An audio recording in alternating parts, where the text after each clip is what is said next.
Right, okay, you should be able to hear me now. I am an absolute idiot. Alf, can you hear me now, just to double check? Oh, thank God. Okay, there we go. We have confirmation. I can be heard.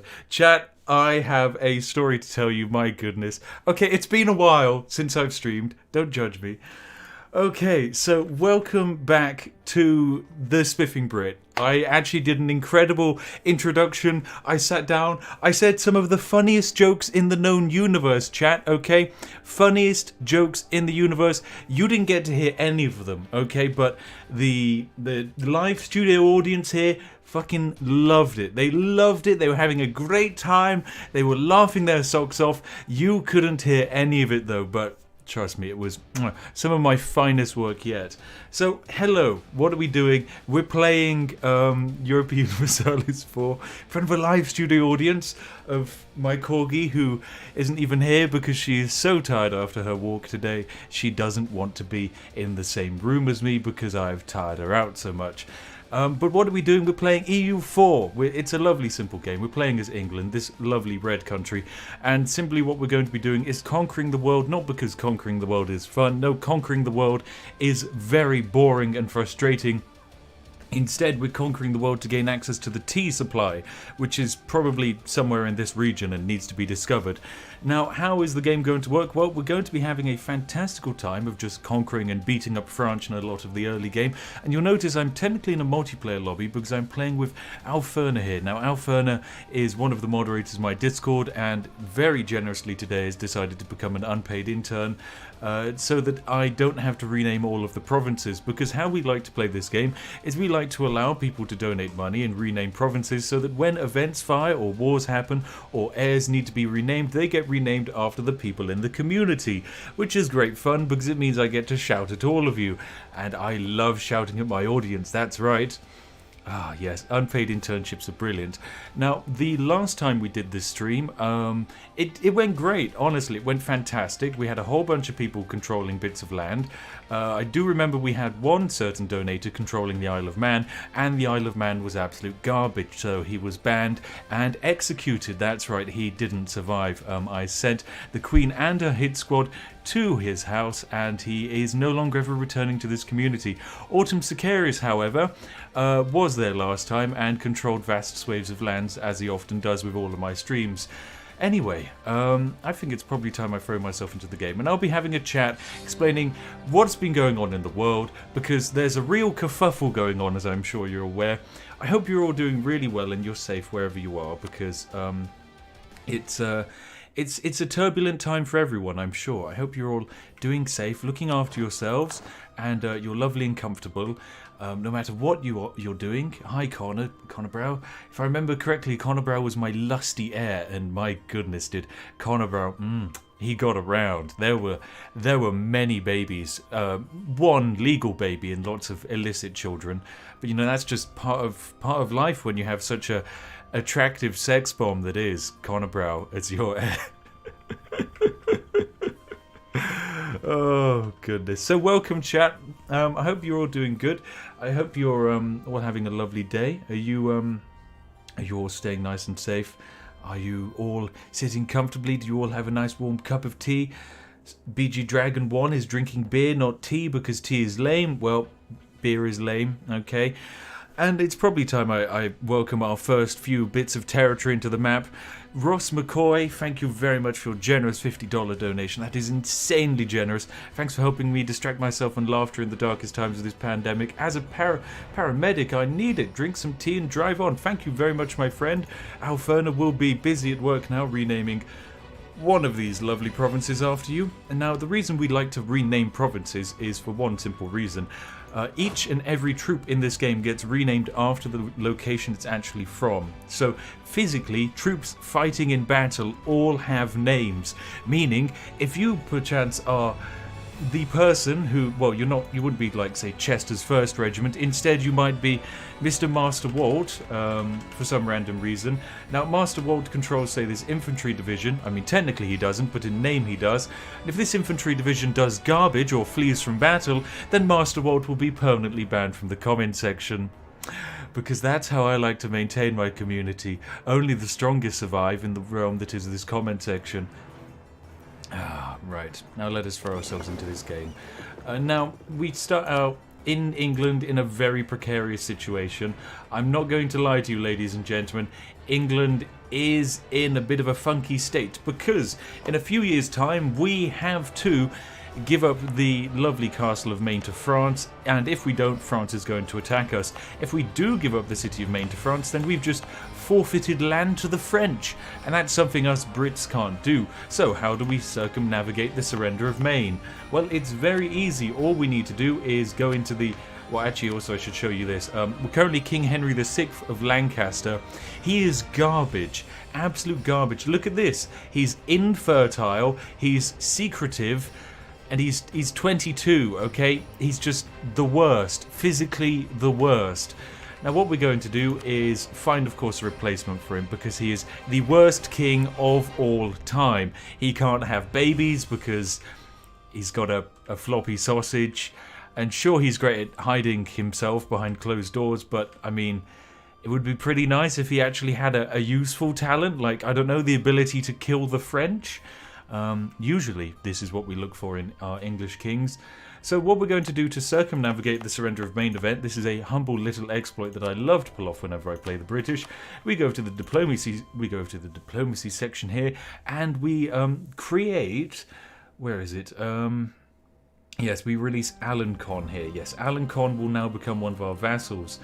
They're a very unique little vassal because they don't actually control any land other than this tiny region here. Now, a vassal is like a little subject country. They love us, they'll do whatever we say, they'll even give us troops and so on. And what we're going to do is we're going to give them the province of Maine to hold on to. This is going to make them happy, but most importantly, because Maine isn't held by the English king, England doesn't need to give France Maine back. That's right, we've circumnavigated that event with a little bit of royal red tape, as I like to call it, so that we don't have to worry about the French being upset that the Brits don't honour any of their deals, because I don't care, Frenchies, I'm in control. Now, when it comes to deciding our rivals, France already hates us, so naturally we will also hate France. Scotland hates us, we will also hate Scotland. And Denmark? I mean, it's not even a real country, so whether we rival them or not doesn't really make a difference, but we might as well. Now, when it comes to actually being the Brits, we're a very unique country for the sole reason that we get to have a parliament which we can throw debates into. And these lovely debates give us various bonuses. I mean, all of this is just rubbish, but, you know, we might as well get the quartering of troops, and this will slowly get passed through our various parliaments and so on, until eventually it actually passes. There we go. That's all we want. We want our lovely various policies to pass through Parliament. And speaking of which, we actually have too few seats, so we need to give another seat to someone so that they can sit down in Parliament. Are any of these territories renamed? I don't think any of them are. As soon as one of these gets renamed, we can luckily, well, we'll hand them. We'll give the piece of, well, the next Parliament seat to the first bit of land that's been renamed. Actually, I'm pretty sure we have had. Is this renamed? Pretty sure Constantine is renamed. Oh no, Alferna, you best not. Oh no, Alferna, you best not lag, my friend. If I've picked the wrong intern for the job here, is music way too loud? Music's going down then, my friend. Don't you worry. Oh, look at that. Nice quiet music. Nice relaxing music to sip your cups of tea to. Now, chat, it has been ages since I've last streamed. Why? Well, it's mostly because I've been exceedingly busy with various projects. I've focused on exploiting a whole bunch of games, and that's been, you know, great fun, but it does take up a huge amount of one's personal time, which is, of course, fine. It's great to invest time. When it comes to actual, like, focusing on life stuff, my goodness, I've got a brand new house now. That's right, I actually own a house, a real property, which I can exploit for various reasons. I don't really know how I can completely exploit it, but I'm sure there are various ways which I could exploit home ownership, like maybe just owning more properties and subletting them for fantastical profits is usually a good thing to do, definitely. Now, normally, when you're English, you have two things you can do, chat, okay? Two things you can do. You can attack Scotland or you can attack France. Now, I love to attack France. There's just one slight issue. France is big and scary and has more men than we do. And when it comes to Scotland, well, Scotland's guaranteed by France, meaning I can't fight Scotland without fighting France. And I can't fight France. So what does that mean? Well, you have to do what all good English people do, which is that when you can't war with two of your fair neighbours, you go and invade Ireland, because guess what? They've got Steel Cowboy over here. He's our one Steel Cowboy, thank you for your donation, my friend. You are our one little Irish enclave over here in technically Dublin, but no, it is now Steel Cowboy land. And you need cowboy when you are, well, you need cowboys when you're effectively a livestock producing metropolis. So we'll be granting you a seat in Parliament. There you are, my friend. And with this bit of land, we will now actually probably begin... Oh, we got a wife now. Good. We will now probably begin our invasion of Ireland because, as we know, we might as well. Now, when it comes to invading Ireland, we have a couple of choices. We need to achieve an army that is 100% our force limit and basically have a manpower level of 60%. Once we've achieved that, well, we get a permanent claim on everything in Ireland. Isn't that lovely? A gun for PU, Spiff? Yep, we'll be gunning for as many PUs as we can, because if we manage to go to war with France and bypass the surrender of Maine event, and we control Paris, we can force a personal union on them. When we get a marriage with France, well, Castile as well. So we're good friends with Portugal and Spain, and France, of course, hates us forever. But don't worry, we'll be destroying France because we also hate France, as all good little British sausages should do. Actually, that's a lie. France it's a lovely place. Like, if you want to go on holiday and see a whole bunch of castles that aren't lived in by eccentric monarchy figures, then sure, yeah, France is the place to go. But if you want to go on holiday to a country where the castles are still lived in by the filthy rich, then England's the place for you. Because, I mean, who wouldn't want to just go to, I don't know, I was going to say Oxfordshire, but it's now Joe Rosa Land. Who wouldn't want to go to Joe Rosa Land, a place which produces cows, and go see a massive castle called Blenheim? That's right, it's right there. I live quite close to it, it's lovely. What's the goal of this? Find the tea, get the tea, kill everyone else who wants the tea. The tea will be ours, and the tea will be good. Ooh, I forget we can actually do a whole bunch of stuff with our various, well, these are kind of like the burghers and the clergy. These are like the merchant guilds and the clergy people. And we can basically squeeze bonuses out of them, kind of like just press them out and get lovely fantastical things like, for example, gain a whole bunch of money from producing wine, but then we no longer gain money from wine for like a decade for a little bit of short cash. It's not worth it, but you know, some people like it. What is France doing? France has started to influence so many nations. They're just trying to improve all of their subject countries, because guess what? France starts out the game not as one big country, but as a whole bunch of tiny little vassal states which are a little bit messy. Ah, my goodness, France. Please do a Sid Meier's series. What, you mean like Sid Meier's, my favourite Sid Meier's game, Sid Meier's Starships? If any of you have never played Sid Meier's Starships, good. Just be happy that you never had to, because my god, that game. Ross McCoy has become York. Now, York is a very special place because, unlike half of the terrible provinces in England, York has a trade centre, meaning it makes actual money, unlike everything else in this game, which doesn't make money. If Pale is taken, then name me whatever you like. I'm pretty sure Pale is taken. Where is Pale? Pale's here, isn't it? This is meant to be Pale. Pretty sure. I don't know. I'm good with geography. What's my opinion on March of the Eagles? Paradox is underrated gem. It's absolutely lovely. Trade is overpowered. Trade is absolutely overpowered. Yes, Alf, how can I help?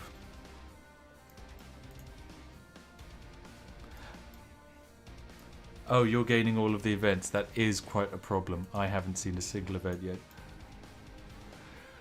Honestly, it might be easier just to, I'll gun it solo, Alf. I think that might work. I'll drop a save file here and load it up in single player. I will still shoot you the pit.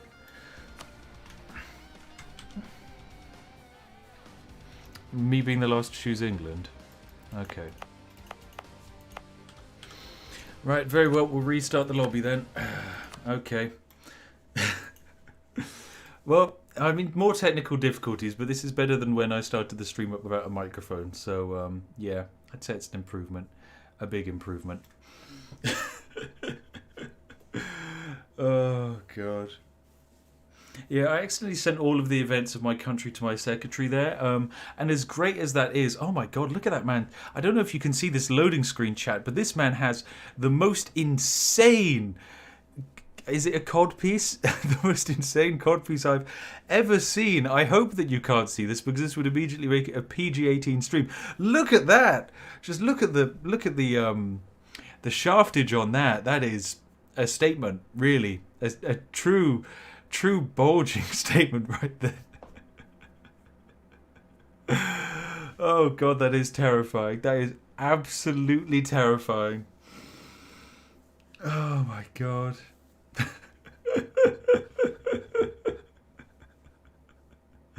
That is wow. I mean, if anything, I feel like either you're overcompensating for something, or if that is actually anatomically correct for that one individual there, then great job for him. But I feel like, if anything, you're risking it in battle there, because it is literally jutting out, and it's not sharp enough to actually hurt someone. I feel like someone would just cleave down, and there you go, congratulations. I mean, it comes with a little bucket attached to it now, but no, that is not what you want to see. Oh my goodness. Same password as last time, Alf, my friend. I need to load up the save file first. Oh. Yeah. Right, I'll select France and then you hop into England and then I'll switch into England as well. Oh. Have I Googled images of actual sausage armour? No, I haven't, because I don't want to Google images of historical bulges. That's not for me. That's not what I want to. That's not my cup of tea. I've got to be honest. I mean, whatever floats your boat at the end of the day, chat. I'm not gonna judge you. I'm not gonna judge you. But he is battling with the bulge, indeed. Oh my goodness. Now, chat. Whilst Alpha loads in, I'm going to quickly bring it back. I'm going to nip to the loo because I've accidentally drunk through like 4 cups of tea whilst I was prepping this stream. Back in literally 2 seconds. I'm very speedy. Why the restart is because Alf was getting all of the events, and I need the events because the events also affect like provinces, so we might get events like, say, Ross McCoy's provinces are coming upon financial hard times. Do we want to support it? And maybe I do if Ross McCoy is being nice to me, but if he's being nasty, then I'll burn that province to the ground. Back in 2 seconds.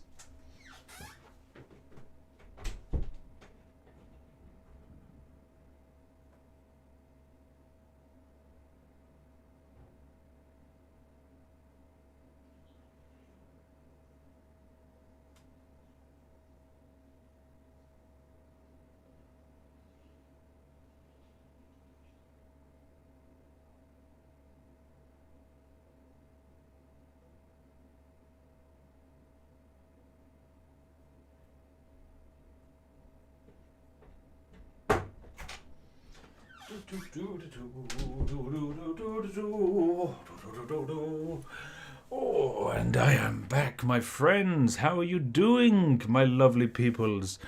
Right, back into England we go. Let's throw ourselves lovely and back in.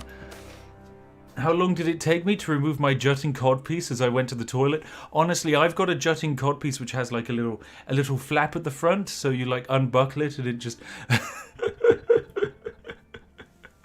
Am I enjoying my new house? Yes, I am, Oblivion. It's really lovely. It's the perfect size, I think, for the perfect size, just like my codpiece. The perfect size for oh, I wasn't expecting this. It's the perfect size for kind of like what. What was I going to say? It's perfect size for myself and my fiance. Oh, sorry, I just completely spaced out there. Oh goodness. Now I've noticed something interesting, which is that despite the fact that the surrender of main event wasn't meant to fire, it has fired, which is frustrating because this means we have to go to war with France, a war in which we would be the aggressor, meaning they fixed the event. Oh my goodness. Oh, you can tell it's been like a few weeks since I've played. Oh, great. Well, they fixed this event, which means I need to cede Maine to France. I really do.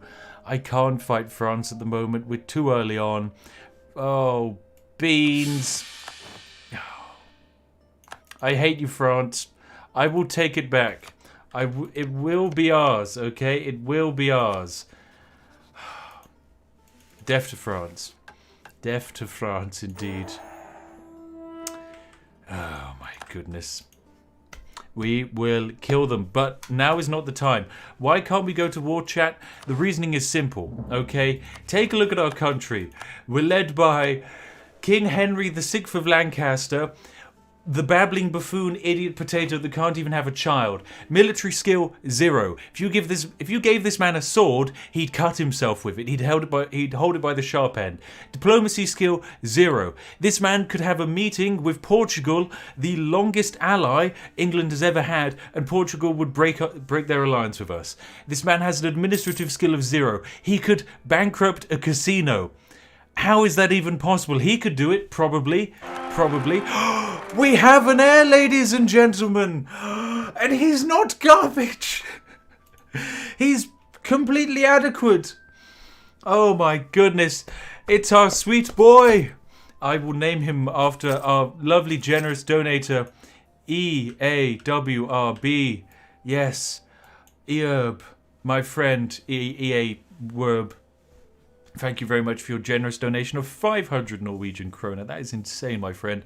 Norway fully supports regular pillaging of the Irish. We all need the Guinness, all for it. Well, my friend, you will be the king that will lead England to a glorious era of pillaging the Irish. If you are Irish and in this chat, then please close your ears temporarily, as that might be absolutely terrifying to hear. Now, what we will be doing as well is we need to actually flesh out our army a bit. We need to make it bigger. We need to actually add in a few more regiments of infantry and so on, simply because I need to get the event so I can get all of the claims on Ireland, and then we can properly go to war. Do we actually have any professionalism? No, we don't have any professionalism, meaning I can't slacken recruiting standards to get more manpower. That is frustrating, but it is fine. Ah, my goodness. Hello, Play with Fire 24. Hey, Spiff, stumbled upon this channel and you enjoy it. Thank you very much. I'm glad you do. I hope you really do enjoy it. I really do enjoy making videos for this channel. If you have any questions, chat, by the way, about how I find exploits, how I record my videos, anything like that, give me a shout. Because what makes these streams so fun is not just the investigation of medieval cod pieces, but it's also just having a fun chat. Kerm, you want Calais? Fine. Alf will maybe eventually give you Calais. Same to all of you in chat. I mean, we're slowly renaming all of these places. It just takes a little while to actually get them all named down. But once we actually do have places renamed, like for example, Alfenheim here in Wales, suddenly when you get troops actually arriving, instead of it being Coventry's 1st Regiment, you get Alfenheim's 1st Regiment. There we go. Perfect. So we know who to blame when things go to pot. Also, I think we're avoiding the 100 Years' War now, or the English Civil War, because, oh no, it's the War of the Roses if we don't have an heir. Yes, but we do have an heir, so everything's okay. Everything's completely fine. What's that? France has claimed Bordeaux. Well, France, you've got a truce with us, so you can't fight us for another 5 years. Actually, have you stopped guaranteeing Scotland? Yes, you have. You've stopped guaranteeing Scotland so that you can ally them. Oh, that's annoying. Do I want to lose so much gold I have to go into crippling debt, or do I want to lose another stability? Oh, another stability. Oh my goodness, this country. Things are not going well in this country. Right, you know what? Let's get... I think there's a mission tree for improving relations with 2 of our allies. So naturally, we'll be friends with Castile and friends with Portugal. Actually, we're already maximum friends with Portugal, so that's impossible. I think if we can talk to our estates... No, we can't actually do a diet, so we can't make our estates happy. I suppose we could make the Pope happy. It's usually good to be friends with the Pope, because if the Pope doesn't like you, the Pope will excommunicate you. Ladies and gentlemen, we have hardy seamen. Our traditional old fisheries are proving excellent grounds for recruiting men who are hardy seamen. Lovely. Plus 10 naval tradition. Well done, chat. Very hardy seamen in chat today. Very hearty. Good. Ah, yes, it's we're talking about, of course, sailors, chat. Sailors. Filthy, chat. Filthy. My goodness, how dare you think of that? I wasn't implying it. Filthy, filthy, chat. Absolutely disgusting. Can't believe you'd think like that. Can't believe it. Very disappointed. Vox Darkstar, by the way, thank you very much for your lovely $50 donation. You've received the County of Derby, which is actually very valuable because it produces iron, meaning it actually makes, well, a lot of money, and will eventually make insane quantities of money when coal becomes discovered. Ooh, the Isles have claimed Lancashire. And a Catholic zealot revolt in Calais. The Frenchies are rebelling from glorious, pristine British rule. How could they? What's got everyone so upset? A looming disaster of a peasants' war? It's just the angry peasants. It doesn't matter. Oh my goodness, everyone's feeling like they want to rebel. Just because our kingdom is going for a rough spot of zero stability doesn't mean you all get to start being evil sausages about it. Oh, actually, before I send John Talbot into the war, I should probably recruit my king and send him off to die, because Henry VI of Lancaster needs to die. Oh, pardon, Alf, do you want me to change up the trade?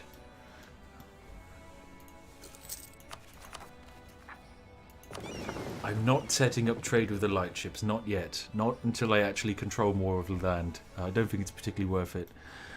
Sorry, I'm just discussing with my lovely intern. Yes, please fire the advisors, by the way, Alf, because we have no money. Great. So the issue with having Alf as an intern is sometimes Alf also wants to take control and hire advisors.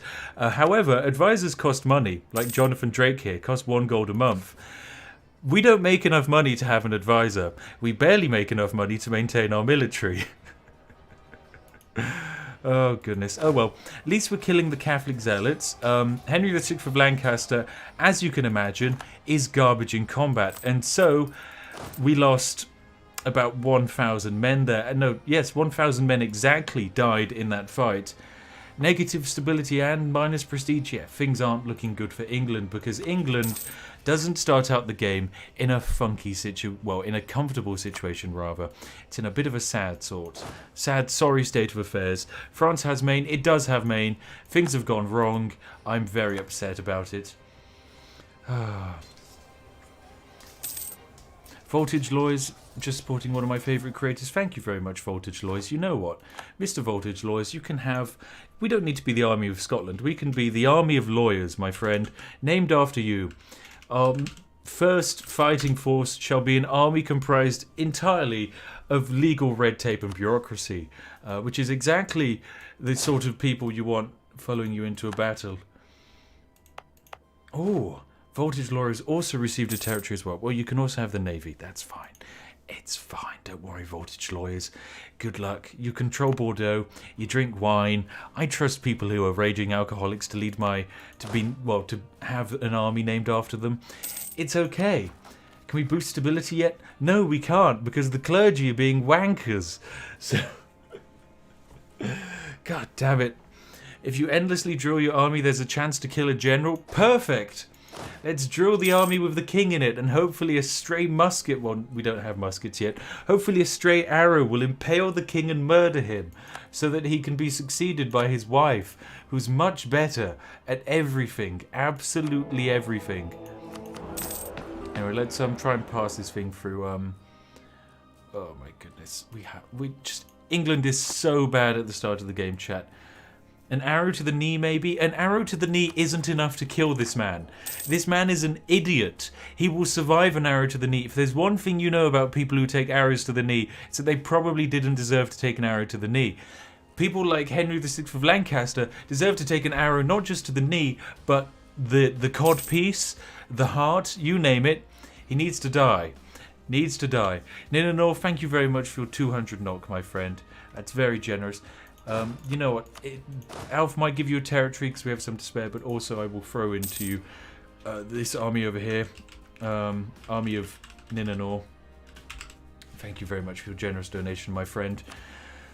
Oh, make him lose his sweet roll. I don't think... something tells me that the people of England in 1447 did not have access to sweet roll. Probably also didn't really have access to sugar. Well, I mean, they would, but I'm pretty sure that... Where is the nearest sugar-producing province for us? If we were to take a look at trade goods... Here we go. This is salt, isn't it? Yes. This is sugar here, though. So the nearest sugar-producing province would be off of the coast of Africa. Right.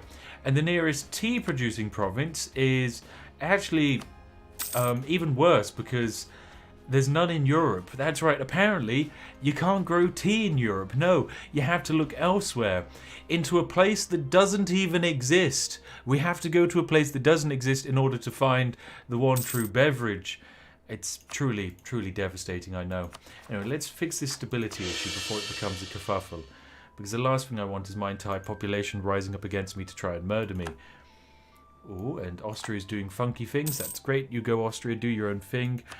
Apparently we want to focus... Oh, yeah. It wanted us to focus ourselves on diplomacy for a long while, but we're not doing that. Oh, thank you, McTasty. Love your videos and hope you and Mango are doing good. Yeah, we're doing good. Mango can't stream tonight, but she's not feeling too great. Because sadly... so for those of you that don't know, by the way, chat, seeing as there are 5,000 of you, and not many of you will know that I have a fiance who also streams. We normally do a stream together on Saturday on her Twitch channel, but not today, because sadly one of our it's kind of like an old friend who we knew sadly just passed away very unexpectedly, so it's, you know, a bit shaky, a bit unexpected. So generally good to have the night off to be alone in your thoughts and think about things. I, however, don't do that, because instead I prefer to just play video games to calm down, and I love to play EU4, which is exactly why I'm here with you, the lovely people, because you're great fun to spend time with, my friends. You're really lovely. It's fine, don't worry, chat, by the way. It's all good.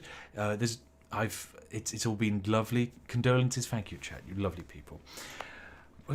Who wants... Oh, is this a question mark of who wants... Oh, Alf saying who wants London. Yeah, London's difficult because London is our capital province, which means it's the most valuable province that I actually hold on to. Did Scotland just insult us? My king, the untrustworthy scum of Scotland have sent us an insult. My last visit to the commode was vastly more enjoyable than dinner with the English ambassador. Well, it's not my fault that the English ambassador is an absolute idiot.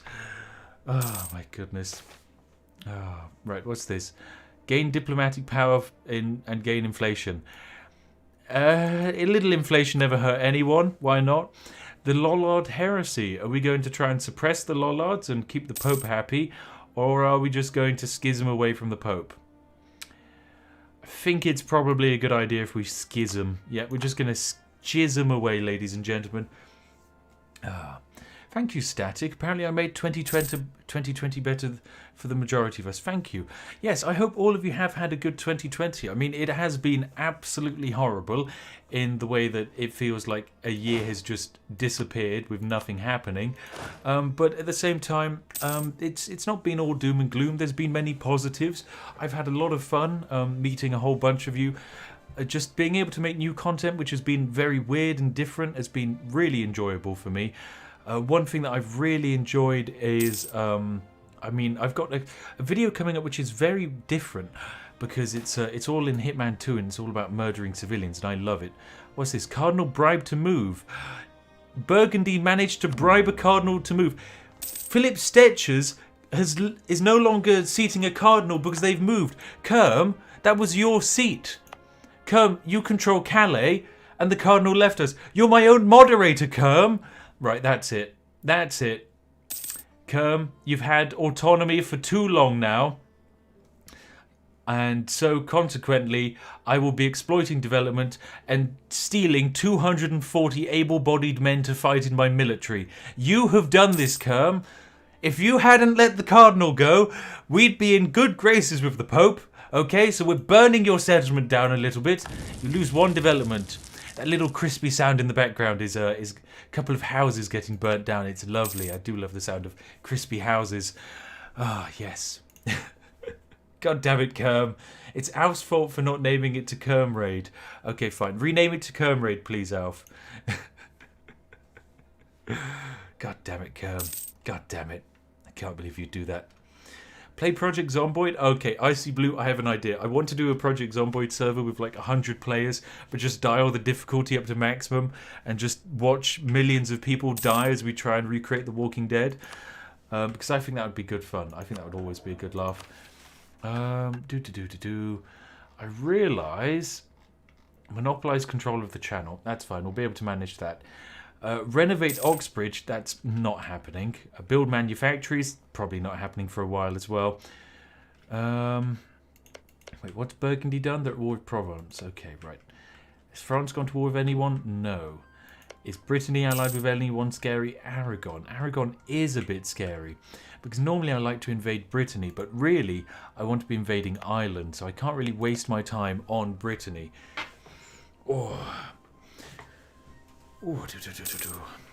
Spiff, do you have all of the DLCs? Of course I have all of the DLCs. Paradox actually, I mean, I bought some of them, but Paradox have sent me the vast majority for free, which is very useful. EU4 is an expensive game to maintain, I will say that much. Very expensive game. It's got about £400 worth of DLC if you don't buy it on sale. If you do buy it on sale, it's about £60, and I'd say it is worth it, but still, it's a lot of money. Is Navarra? Yeah, Navarra's in a personal union. Fine, that's great. I will say we've got a little bit of money now. This is actually looking decent for England. We're making +5 gold from various means somehow. I don't really know how. We could just lose all of it to a random garbage event because the clergy is struggling. Clergy, deal with your own problems. I'm not giving you money. I'm not giving you any money, my friend. Right, let us, we need someone who can make us money, or maybe make our armies better. We make 11 from taxation. You know what, let's go for making the armies better. We'll gain Guy Amherst here. He's going to be our military advisor. And seeing as we make even more money, we'll also pick up Jonathan Drake to improve our production efficiency. And finally... we don't need a Diplo. We do need a Diplo, don't we? Aim Yun Pao, there we go. He'll be perfect. I do love the music for this game. Spiff, how's your afternoon? It's not my afternoon, it's my evening, my friends. It's evening time. It's evening. What's this? The debate failed. Oh my goodness, I forgot to force the debate through Parliament. It had a 75% chance of success. 75% chance. I'm a potato. Oh my goodness, we lost out. We lost 20 prestige for that. All right, let's go for appointing an admiral. There we go. What's this? Spend money to gain army, tradition, or administrative power. Lose more prestige though. We'll gain administrative power. Right, let's support some populists, praise local regiments, placate the clergy, and bribe an MP 17 gold. Bam, there we go. We've gained an admiral. We're going to make, there we go, all of that fun stuff. Let's recall the diplomat from Castile. And there's our brand new admiral, ladies and gentlemen. Jonathan Moore. Sadly, we don't get to rename him. That's all fine. He's a decent admiral. He's okay. He's okay. Oh, national fragmentation. Ooh, spend even more gold or lose stability. England is politically a shattered nation thanks to Henry VI's power over the empire being severely limited. Because he's garbage. Oh my god. I hate you, Henry VI. I genuinely detest you. Well, we're gaining some army professionalism, which is at least something, because eventually we can burn it for manpower. I just, honestly, if I could sail Henry VI of Lancaster onto a boat into the ocean and have him drown, I would. But sadly, this game doesn't let me. It would be fantastic if I could do that, actually. I really would want to. It would be good. Invade some Irish miners. For a start, saying a sentence like that will probably get you in jail. I'm just saying. But we will be invading Irish miners soon enough. As soon as we... Well, what you have to do is you basically have to reach 60% manpower, which I'm pretty sure for us is around about 23,000. And then once we have that, we get to... we get this lovely option here, which is levy the troops. And that gives us basically free permanent claims over the entirety of Ireland, which makes it a lot cheaper and easier to expand, because when you declare war on one Irish random nation, you basically go to war with all of them, because they are so interdispersed. But at the same time, there's some good news, which is that by declaring war on Kildare, you also get to be at war with Scotland. And being at war with Scotland is fun, because it means, generally speaking, we can just steal land from Scotland, or at least get them to break their alliance with France, which makes them completely and utterly vulnerable. Send Henry off with one single regiment to invade Scotland. He's going... You can't kill him that way. This is the thing. If you send the king into battle and the king loses the battle, the guy's a coward. He can't have children because he's got a floppy todger, okay? He's hardly going to stand around and die in the field of battle, being the last man there. No, he's just going to run back and think, oh, well, I can't let the legendary Eorb lead the kingdom. He's a 2-3-5. He's too good. The world's not ready for him yet. Oh, God damn it.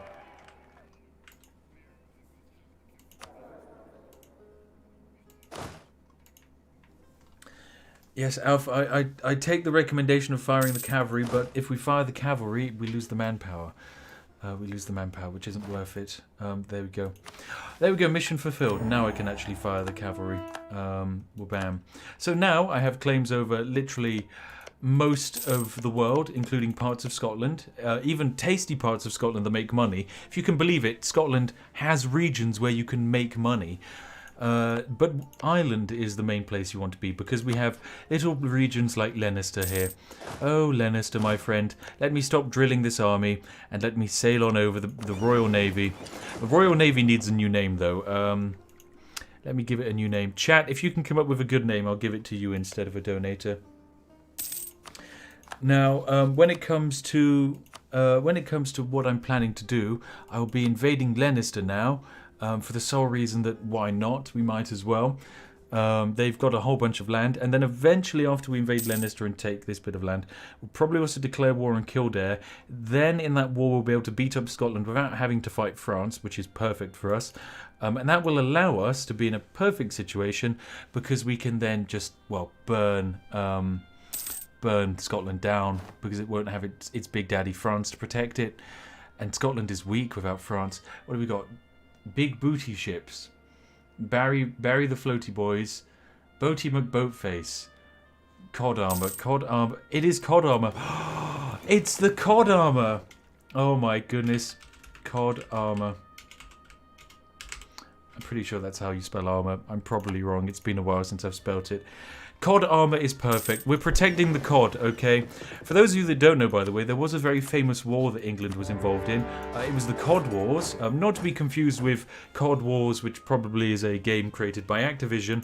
The Cod Wars was an actual war involving fishermen and the Icelandic peoples, where the Icelandic peoples were basically fishing in places where England didn't want them to be fishing, and so England sent up its navy to fight Icelandic fishermen. We physically sent up destroyers, and it was destroyers versus Icelandic fishermen. And who won the Cod Wars, ladies and gentlemen?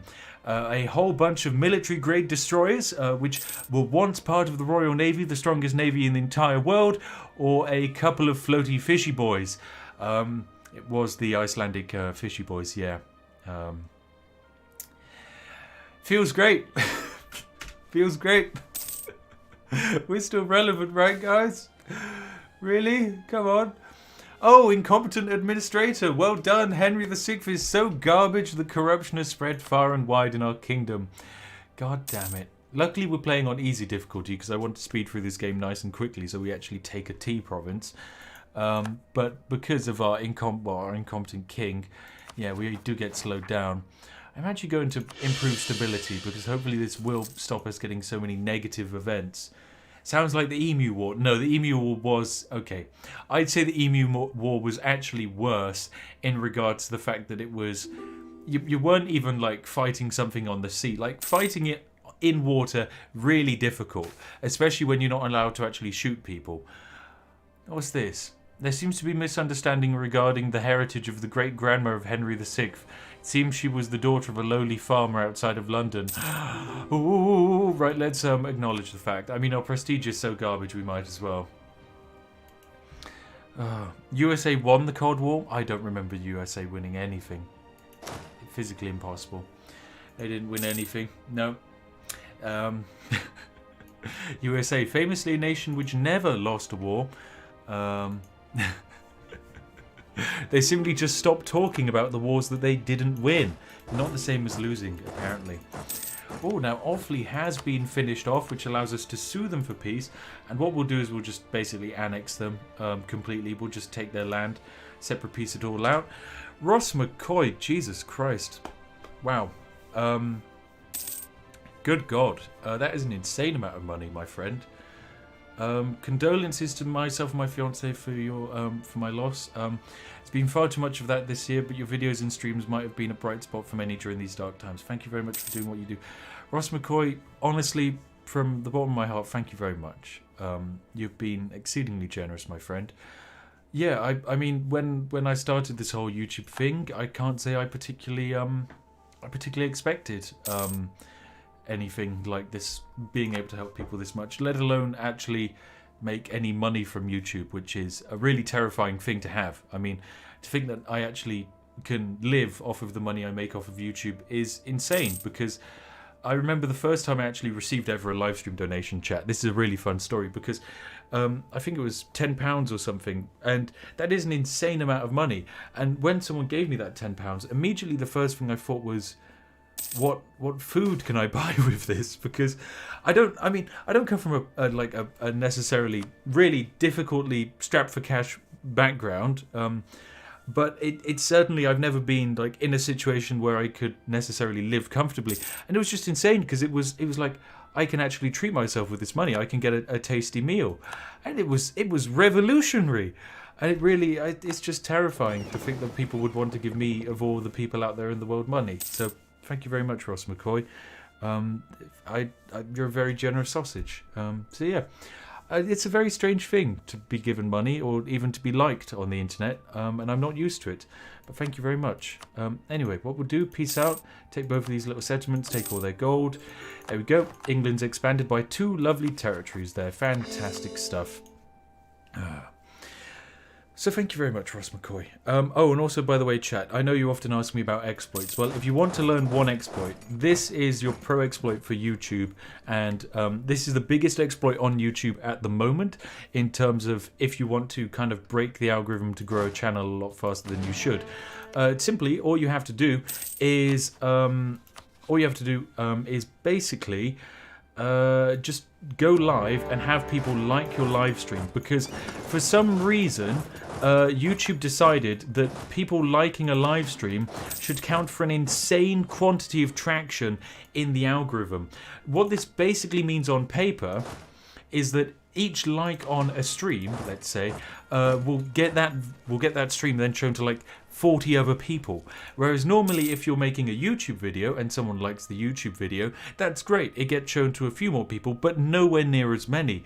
If people like it, it is insane how the algorithm has actually calculated it, because it doesn't make sense. It doesn't make any practical sense at all, because what you end up with is just basically live streams at the top of the algorithm that have been running for 47 hours or something, and they're just like a rerun of a dodgy copyright-free cartoon with strange music, and they will have an insane quantity of people watching them just because they get so aggressively like recommended to almost children. So children are just watching their way through the like ads or whatever on YouTube, whatever it is, I don't know, the latest Fortnites, all of that fun stuff, and then they get aggressively recommended all of these live streams that have been going for 48 hours, despite the fact that there is no redeemable content in them.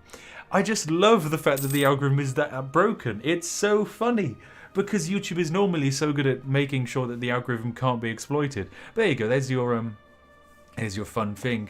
It's a very fun little exploit. I love it. Thank you very much, by the way, Lord Maximus, for your donation. Yes, Alf. How can I help? I think Ross McLondon is perfect. That is a fantastic name.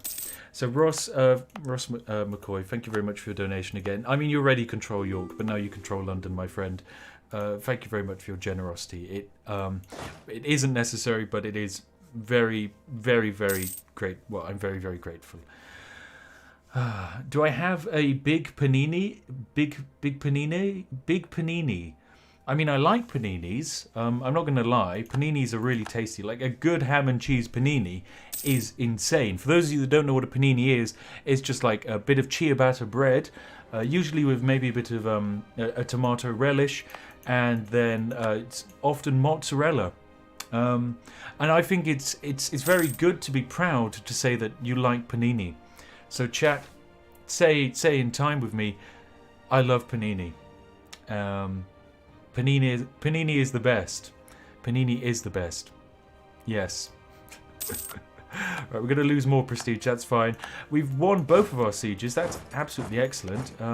Who are we at war with here? We're also at war with Thomond. Okay, right. And we've broken the first fort in Scotland, which is fantastic, because that means we can kind of go up north and hopefully take over more of Scotland as well. We'll also sail on down here. We might as well park our navy outside the castle of Lefane, because that's going to allow us to just siege it down faster. Look at you, chat. You love panini. Someone said I love penis, and you know, that's okay. I'm not going to name and shame. That's fine. Just whatever you like. It's whatever makes you happy in life, I find, is generally best. Whatever floats your goat. You know what? The Scots are trying to siege down Dumfries, and I think we can win this fight. The king's died! He's died! Yes! Yes, chat! He's died! He has died.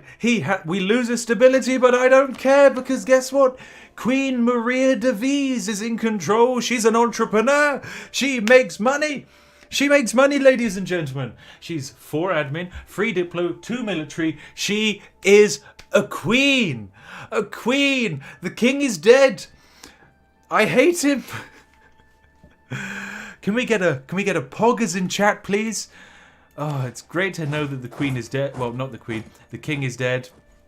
Oh, what a guy. I'm so grateful to be standing here in front of all of you today to pass on the fantastic news. The king is dead. Everything is great. Everything is happy. Oh, my goodness. What excellent news. We can boost the stability as well. We might as well. We can invest in some technology. There we go. Marketplace. Let's improve our trade range. We can build our first ever building. Let's build a marketplace in Ross-McLondon. There we go. This will increase the trade power of Ross-McLondon so that hopefully we make more money from trading. There we go. Chat.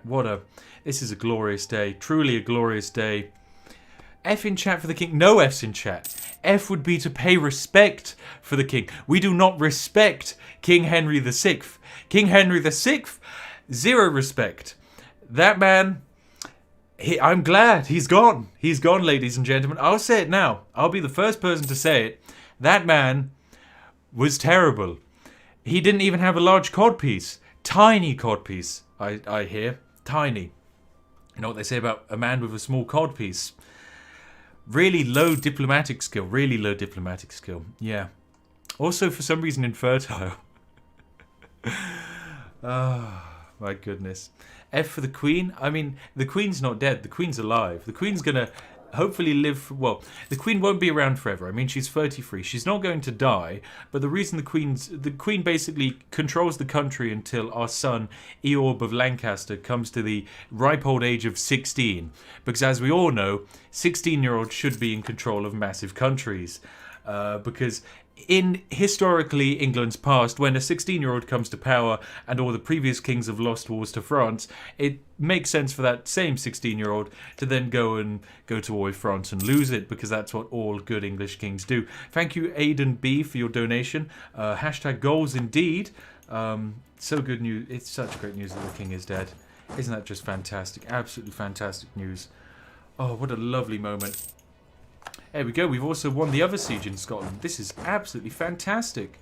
Right, let's fight the Scottish on the plains of Ayrshire. It's a lovely fight here. Who have we got in the front row? No custom regiments there, that's fine. We only lost 2,000 men. The entire army was defeated! Scott Douglas lost 13,000 men! That is insane. We can enact a government reform. Bam, what are we going for? National manpower modifier. We need men. Always need men. What are we going to do? We're going to separate peace out Scotland, because that's always a smart thing. But my goodness, did the surrender of Maine happen? The surrender of Maine has happened. It has upset the balance of power in our kingdom, but it's okay because the king's dead, so everything's fine. Everything's good in the world. I'm happy, you're happy, everyone's happy. Spiff, can you marry me? I'll buy you tea, I promise. I can't. I'm engaged to be married to an absolutely incredible human being. She's absolutely wonderful. You can check her out on twitch.tv Mango. She's very loud. She plays games, very funny. And occasionally she kills me in CSGO. But yes, it's absolutely, it's a wonderful, she's a lovely person. Anyway, let's, we don't want to peace out with, kill those people separately. Instead, we want to peace out with Scotland. What we want to do is we want Scotland to cancel its treaty with France. So basically, Scotland will no longer be allies with France. Then we want to see how much land we can take from them. Okay, we can take 2 provinces. That'll do. We'll take Dumfries and Ayrshire from them. And that will really slow them down. There we go. Well, bam. Great stuff. We'll move back into Dumfries. And now we'll also finish off this war by taking over this region and this region. Lovely. Let's also grab some money. Perfect stuff. Cities demand old rights. You're getting no old rights, my friend. None. Oh, national decisions available. Designate Calais the staple port. Kerm, if you say something nice about me, I'll make your city the staple port. Wait, it's no longer Kerm. Kerm, you got kicked out of Calais because you lost the cardinal. Well, I guess Calais open to oh, well, we've got a lovely donation from Hasma. Hasma, my friend, you can have Calais. This is a very valuable trade port. Hasma, there you go, my friend. Take control of Calais. I'm going to make you the staple port. You're going to make us a lot of money. You got the Isle of Man as well. Okay, no, give the Isle of Man to someone else. I like to give Isle of Man to one of my enemies, not Hasma. Hasma, hey Spiff, my wife and I got sick of COVID. We're mostly recovered now, but we spent a lot of time watching your videos. Wanted to send an extra thank you your way for helping us get through this rough time. My friend, congratulations on getting through it. I hope you're feeling a lot better now, because it is a horrible thing to go through. So really, hats off to you. My goodness, my friend. Thank you very much for the very, very, very generous donation. You are very, very kind, Hasma. Thank you. We've given you the lovely port of Calais because it is a wonderful province. As much as I would like to give you the Isle of Man, which is my favourite province to be an absolute bastard about, because the Isle of Man is the worst objective province in the game. Yes, thank you very much. Very kind. Now, we do control most of the world now. Well, not the world. Most of the land that I want to control. We do need a new seat in Parliament. I will give it to Hasma here in Calais, because it's a good place to have a seat in Parliament. It boosts the production efficiency, which is very useful. Very, very useful. Spiff, we need Riano Kieves. If we can create an Army General Riano Kieves, then we might. That might be very powerful. Should we build a marketplace in Calais? It might make sense. How's Calais doing in terms of unrest and devastation? It's doing good, but it needs to have its port upgraded, I notice. We need to be making more money from it. I suppose it did go down a setting because there were accidentally rebels, I'm pretty sure, which Siege did at one point. The Isle of Spam is Hawaii. No, Hawaii is a fine province in this game. The Isle of Man is a redundant, useless province which offers nothing in return. Oh, Munster has no allies. Oh, Munster, my friends. Oh, what a tragic accident that, oh, I slipped and you will now die. Oh, the last jousting tournament. Yes, let's do it. We spend a whole bunch of money having a last jousting tournament hurrah in London, or Ross McLondon. And everyone loves having one last jousting tournament. It is 1457, so this is kind of the end of jousting. It doesn't really make sense to send your lords off to joust because they might just die, and that's not really what you want from your lords. You want them to live and hopefully survive. Anyway, I'm going to actually, I'm going to move my traders around now because I haven't actually done anything with my traders. So I'm going to send a little trader to collect trade in the English Channel. So we make 12 gold in the English Channel from trade. That is lovely. Mwah. Very spicy. Very, very spicy indeed. Good old Noob Island. Noob Island is not Noob Island in EU4. Noob Island is Noob Island in CK2 or CK3 because no one comes into Ireland to actually bother you. But in EU4, existing on Ireland and not being under the control of either the English or the Scottish is punishable by immediate death. So it's never good to be in Ireland. You will always get shafted. Always. It's not safe at all. Oh my goodness! Now we are technically a Catholic nation, but I think eventually we'll become, you will become Protestant, or but not Protestant, like Anglican. It's like a weird offshoot of Christianity, but you get extra gold because you can steal lead from churches. Kerm, you're outraged. You actually paid for Calais, and it was misnamed and taken away from you. Kerm, I'm outraged by the fact that you lost a cardinal. Okay, you're getting moved to this province here. And because of your shenanigans, Calais is actually the same development as your province, okay? Your province produces glass, which is a representation of transparency. And if anything, you're not transparent because thanks to your corruption and scandalousness, we lost ourselves a cardinal. And if we had that cardinal, maybe we could control the Pope. And if we controlled the Pope, we could excommunicate France. And if we could excommunicate France, well then we'd be very happy now, wouldn't we? We would be. Goodness. Well, in terms of actually improving our kingdom, because our king is so bad, we are effectively becoming a technological backwater because we just can't keep up with modern technology. The Ottoman Empire over here is on admin, diplo and military tech of 5 across the board.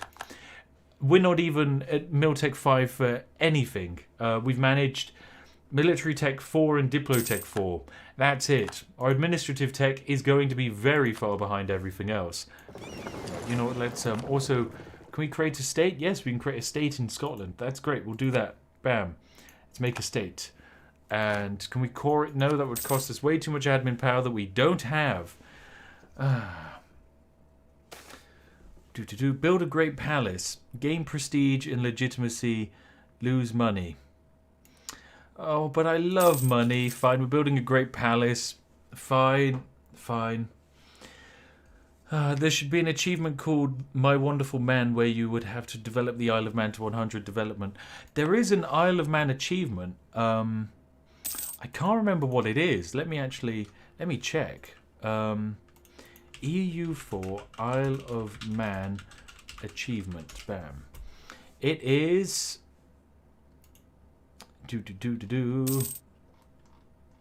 Empire of Man. As man, conquer all the islands in the world. So you basically would have to start as England, release the Isle of Man as a subject, play as man, and then you have to control every single island province in the world. Which is achievable. I won't say it's not. Production issues. Oh, goodness, fine. Lose more prestige. What's this? Scotland sends us an insult. You plonkers. Very mean plonkers. You hurt my feelings, Scotland. I will take more land from you if you continue this naughty behaviour. Anyway, we'll take over both of these provinces in Ireland, steal their gold as well, and lovely stuff. Munster is now ours. This is fantastic. More regions to core, of course. There we go. They'll all become ours. They do give us nice bits of money as well, and I love money. What's this? R has copper. Yes, R has copper indeed. And no sleeping on. Lovely. Thank you very much. What a lovely province you have there. Klaus Jaeger, of course, controlling Chersburg.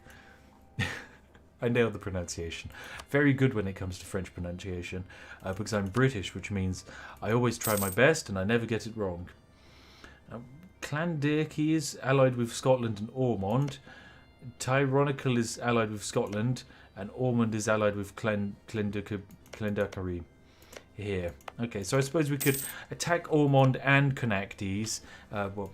Ireland. Anyway, we could attack these two, basically, and take both of their provinces in one war, I reckon. G-Men, $50. $50 to go to the fund of Riano Kiev of Peninsborg. Okay, very well. Rename one of the provinces to Riano Kievs. Actually, no, rename one of the provinces to Peninsborg. And instead we will rename... We could rename our next general to Riano Kievs, I reckon. Thank you very much, Gmen1514. King Riano Kievs. Okay, we'll make him our heir. We'll make him our heir, chat. That's what we will do. Now, what are my diplomats doing? They're generally doing nothing, but I suppose I could actually use them to make outraged countries happy, because there's a lot of outrage, because apparently the British people are being mean to the Irish. Anyway, we're just going to attack them, so that there's no Irish kingdoms left. Anyway, so that's their entire army defeated. Then we just drop our army off, attack the next province over, and then siege down the final fort. There we go, perfect stuff. Works a treat, ladies and gentlemen. Oh. Oh. Now this is, trust me, this is canned tea. 100%. Now you might be wondering what my plans are. Well, basically, what I want to do is I of course want tea. Like, I need tea in my kingdom. Everyone knows that. But what's important is destroying the French. And the best way to destroy the French is to generally wait until France is embroiled in some kind of conflict of redundancy with someone, and then just invade them and try and steal their stuff. Ooh, can I make a new state? I can. I can make a state over here. Very well, we will make this a state. Can I make this a state as well? I can later on. And this is already a state, isn't it? Yes, it is. Right, lovely stuff. Lovely stuff indeed. Spiff, no CB is best CB. No CB is worst CB. You always need a casus belli when you're going to war with someone. You need a claim. I suppose you could just use the subjugation one, but still, it's best to have a claim. What's this? Cardinal Minister. One of the cardinals of England wants to increase the influence of clergy. Yeah, it's okay. It's worth it. It's worth it. It makes people happy. And it increases our ability to boost stability. And boosting stability is very useful. Especially for us, because our stability is so bad. Aggressive expansion is just a number? Yes, it is. Because, I mean, the people of Europe don't mind if England has just stolen the entirety of thousands of peoples. In history, it took England ages to try and actually fully annex Ireland, but no, using simple ingenuity of just invading everyone, you can invade Ireland very quickly. Anyway, we're just going to quickly steal all of their land, all of their money. Peace on out. Job done. Lovely stuff. Sail our fleet back home. Oh, what a lovely thing. Ireland is almost entirely ours, ladies and gentlemen. It's fantastic. Oh my goodness. Sam Whiteley, my friend, just wanted to mirror the message of others. Condolences to you and your fiancé for the loss of your friend. First time you've been to a stream. Lovely stuff. Thank you very much, Sam Whiteley. I'm glad you're enjoying it, my friend. I really enjoy streams because I don't often get to actually talk to my chat. Because it's difficult. In terms of like the Discord, it's lovely, but generally I'm only playing CSGO with the VIPs because it's very difficult to follow the conversations that are happening in general chat. And it's often quite difficult to even follow what's happening in my own comment section, well, in my own live chat, because it's so speedy. There's so many of you in there. And I mean, I love all of you. You guys are great. You're fantastic. Chat's very hard. It is chat. I love you, chat. But thank you very much, Sam Whiteley. That is an exceedingly generous donation of €100 there. Thank you very much. We're going to go for the, I think the expand officers list. So we get an additional officer. What's this? A revolt. A revolt in Connect. They want lowered taxes. Ignored unrest. I'm not doing anything about that unrest. No. No, no, no, no, no. Promote meritocracy. That's never happening. Benjamin Braun loses -5 support for Renaissance. Oh, right. I see one of our provinces is gaining the Renaissance. Yeah, we'll lose minus support for the Renaissance. Grant army commissions, yes. And diplomatic support, yes. And finally, diplomatic support. There we go. We're bam. We gain a brand new general. Oh, and EAWRB has become our new king. There we go. He's a good tactician, hopefully. He'll do fantastic. Absolutely fantastic. Oh, we love you too, Spiff. Thank you, chat. Meritocracy ain't worth it. It isn't. Good news! King Herb he's fertile, ladies and gentlemen. He has the biggest codpiece in the world, ladies and gentlemen. What a massive, massive codpiece he must have. Truly, truly incredible man. My goodness. Thank heavens. Herb, if you're in chat, my friend, ping everyone in chat, ping Herb, compliment him on his giant codpiece. What a lovely gentleman. He's going to give us some of the strongest airs ever. They're going to be great. Absolutely fantastic. You amazing person. Oh, goodness. Nice cod indeed. Nice cod. Nice cod. Strong loins. Colin, 33 as well. Thank you very much for 50 Canadian doularoos. That is a very, very, very, very, very, very generous donation, my friend. You lovely, lovely person. Thank you very much. We'll get a province named after you. Oh my goodness. Cod God. He is the god of cod. The god of cod. What a man. What a man. What a cod piece. What a smile. He's got it all. A little bit of everything. By the way, I'm sorry, Herb, if you're actually looking at the chat, because it's going to be a bit pingy. I'm sorry. Yes, there'll be pings everywhere. Anyway, how's the Renaissance actually doing? The Renaissance is spreading to our capital of Ross McLondon. Herb also controls this land here in Calais, which is very bountiful and full of hardy seamen, I hear, as well, who love trading in cloth. Oh, we've lost the subjugation casus belli on Scotland. Ah, that's fine. That's perfectly fine. Oh, my goodness. Thank you for the 1,000 Norwegian kroner, my friend. You lovely person. You know, I'll develop your province for that. I'll add a few more hardy seamen into your province, if you know what I mean. There we go. 47 military power down the drain there. Oh, my goodness. The province of Riano's fortress is now considered a key part of our territory, and Riano's Panini borough is also considered a core now. Lovely stuff. We can get them statified in very soon as well. We just need to kind of core up Ormond, and Connacht also needs to get cored up. Anyway, we could actually declare war on Tyrannocell here and just use it as an excuse to get more land from Scotland, which is exactly what I'm going to do, because we might as well. So let's declare war to take Sille-Chilgur, and we can use this as a great excuse to also just yeet an army round into Scotland's capital. My goodness. Now we do have a looming disaster, which is the War of the Roses, because we don't have an heir, but don't worry, we'll get an heir very soon because of Herb's incredible codpiece. I mean, if you took a look at a man and you saw a codpiece that incredible, you'd immediately be like, wow, I'm sure he also has a strong navy full of hardy seamen. God, what is this stream? I'm so sorry, chat. I'm so sorry. Oh, we can choose a naval doctrine.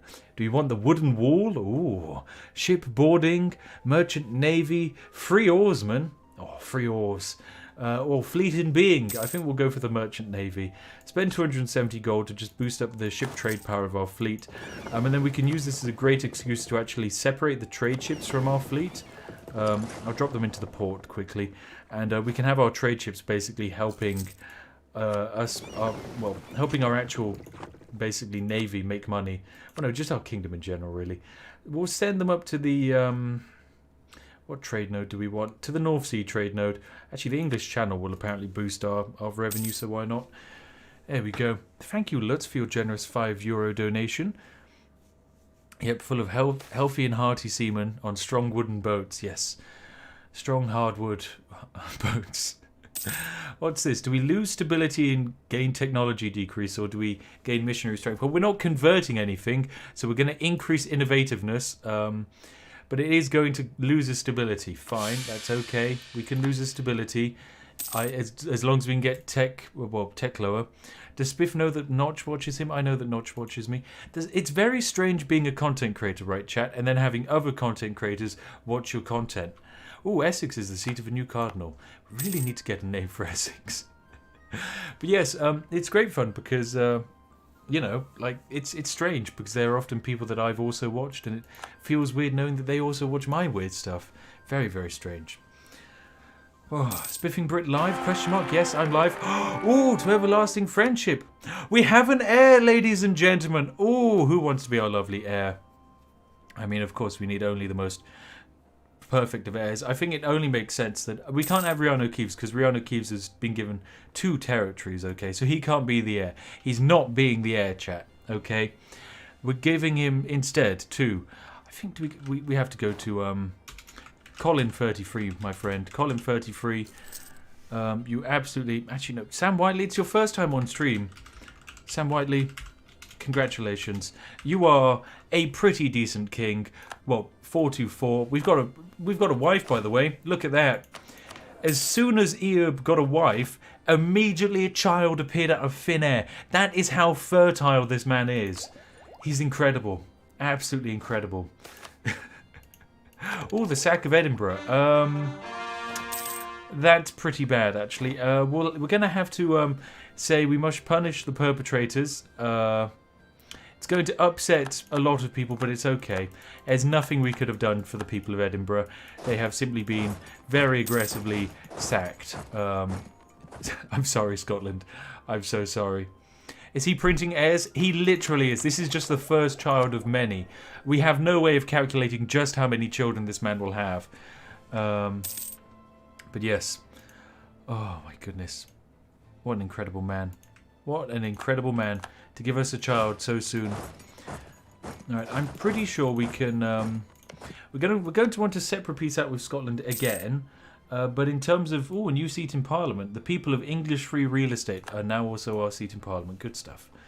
I'm pretty sure we could do with... I mean, it's kind of just what provinces do we want to try and take away from Scotland? Because it's a difficult decision to make.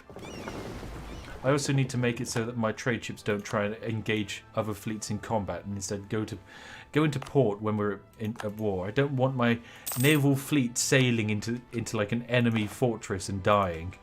It's not a smart idea. So the thing is, we could try and take more of Scotland, but do we get a bonus if we subjugate all of Ireland? Yes, if we were to own all of Ireland, we gain a boost to local goods.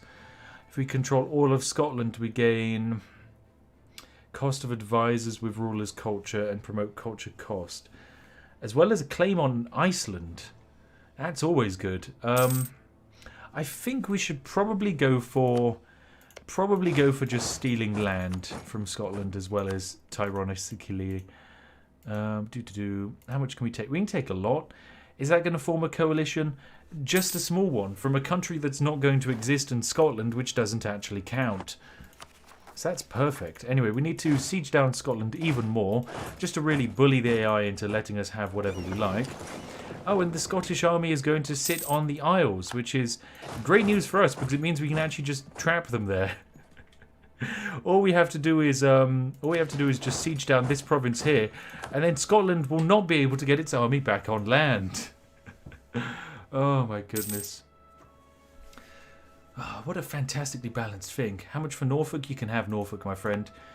Kick and bucket, you can have Norfolk. Norfolk, it's a province. It produces iron. It's English and Catholic. And it makes money. That's usually a good combination. Anyway, I'm pretty sure we can probably force... Oh, he already has Chester, right? He can't have more then. That's fine. Anyway, I'm pretty sure that's a perfect peace deal. I just want some money. Well, bam. There we go. 3 more provinces from Scotland. Scotland is now upset. They can no longer be a valid rival for us because of how much we've cyberbullied them. And we can pick up our next military tech. Good. We do really need to get more admin, so I might buy myself a new advisor. I won't be firing off that mission yet because we want to kind of properly core up all of Ireland before we give it a boost to production modifiers. Let's get a lovely improved infantry. Obviously, spend some gold and decrease unrest.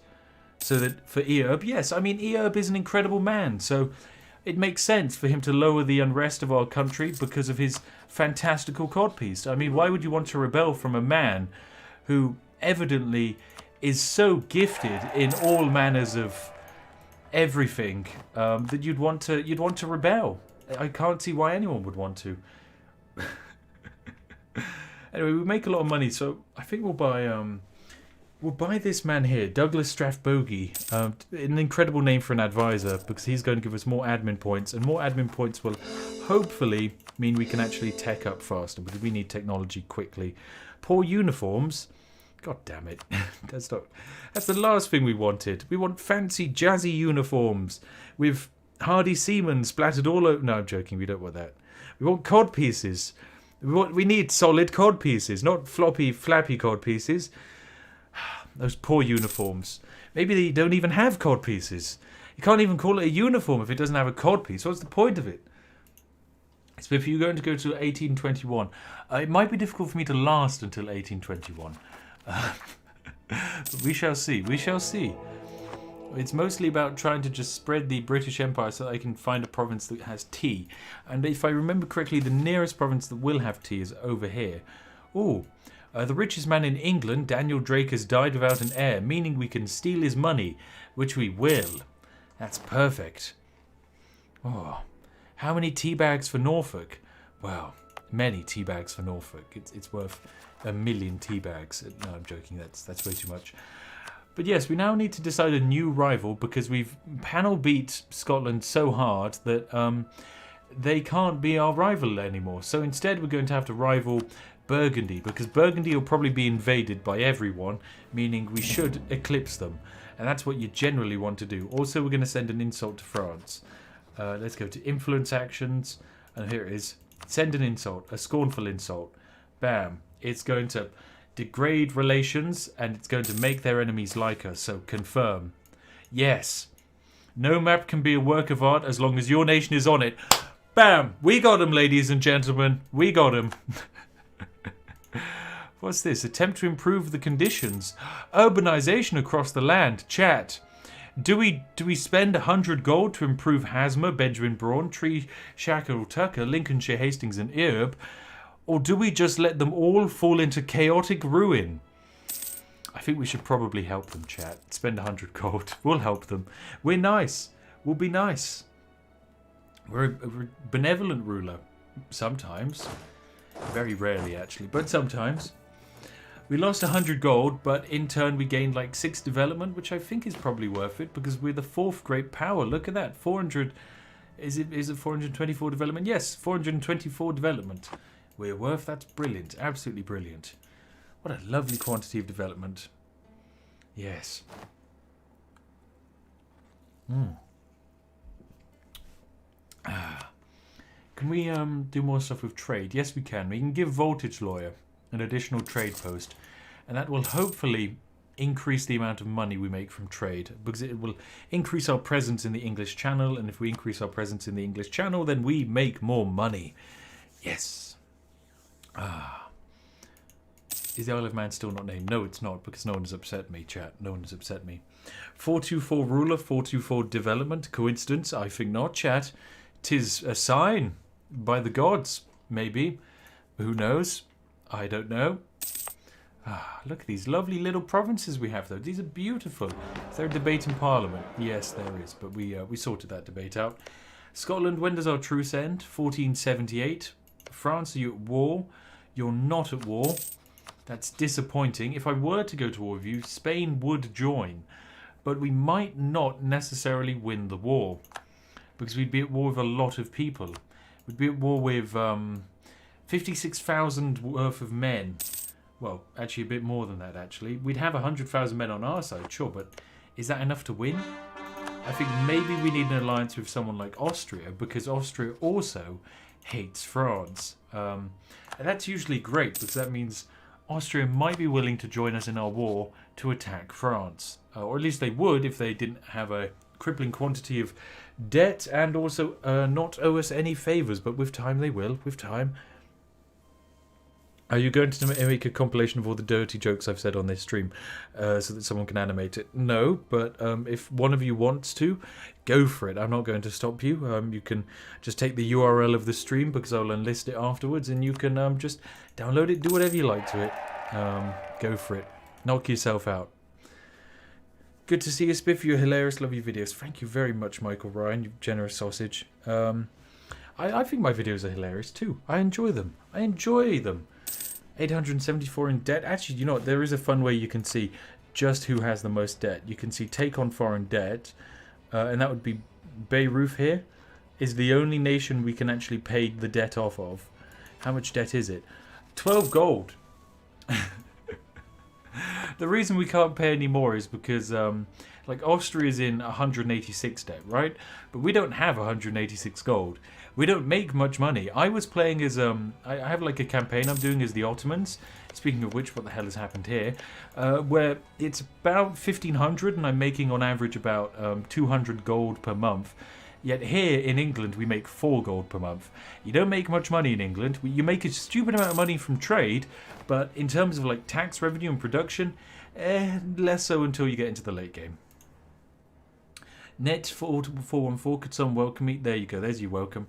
Have a lovely time. You can like the stream, it helps out everyone, including chat, because it gives chat new people to shout at, and chat loves shouting at new people. It's very fun, isn't it, chat? I know you like it.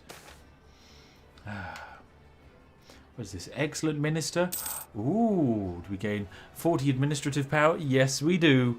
Douglas Strathboig, Strathbogie, is an excellent artist, and apparently that's reforming the entire kingdom with his incredible stability.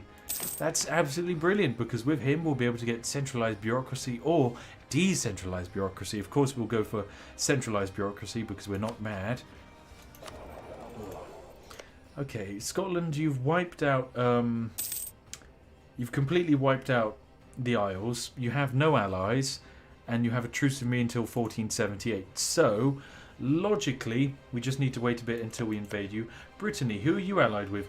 Austrian Girl Rare. Okay, right, we can't attack you. We can't attack Burgundy. We can't attack Flanders because they're a subject of Burgundy.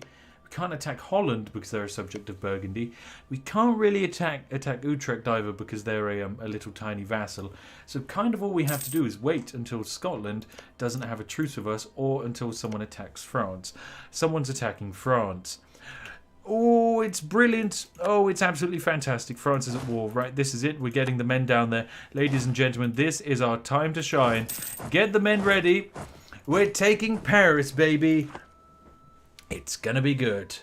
Sure, it's going to cause an insane quantity of aggressive expansion, but I don't care. Paris will be mine. It's going to be fun. By the way, we won't actually be holding Paris. Instead, we will just simply be occupying it, and that will be enough for us to gain a personal union, which we can then use to force our monarchy, well, our lovely king, onto the throne of France, giving us direct control of France, which is brilliant. Can we get ourselves a new general? We probably could do.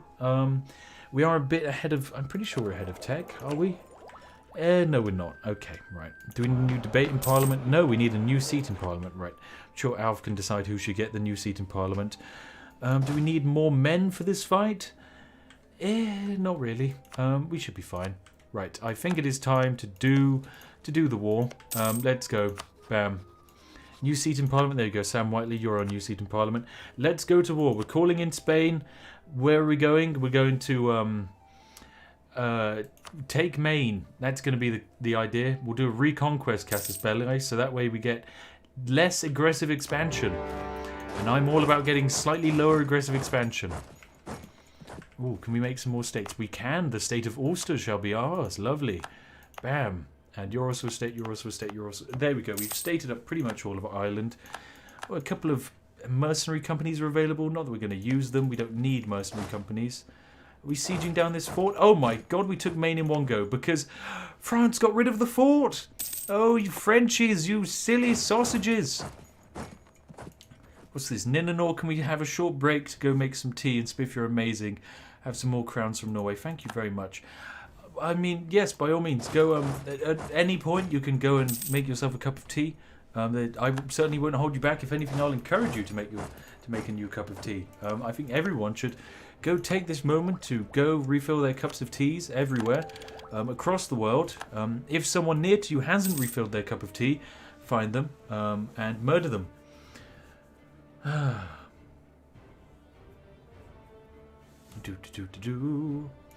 truce with the Papal State has ended. Burgundy has got the Burgundian inheritance issue. That's fine. Oh my god, they've just become Big Burgundy. That's fine. Are they still at war with France? No. Shh. Ah.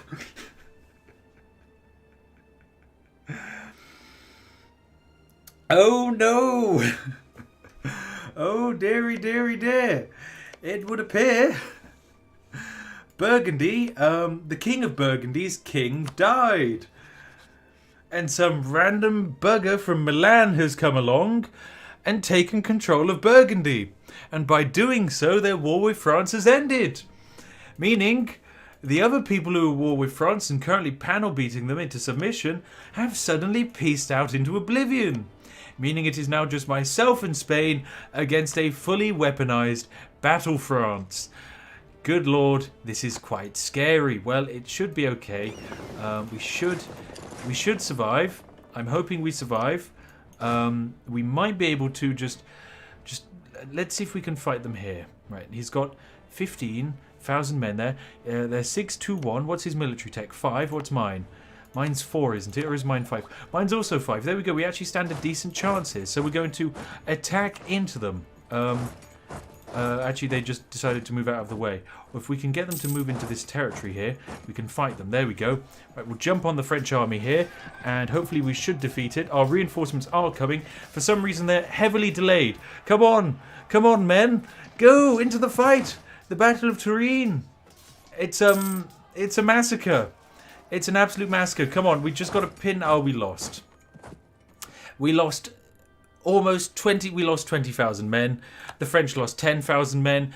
That was a devastating defeat there for the army of lawyers and the army of Nindanor.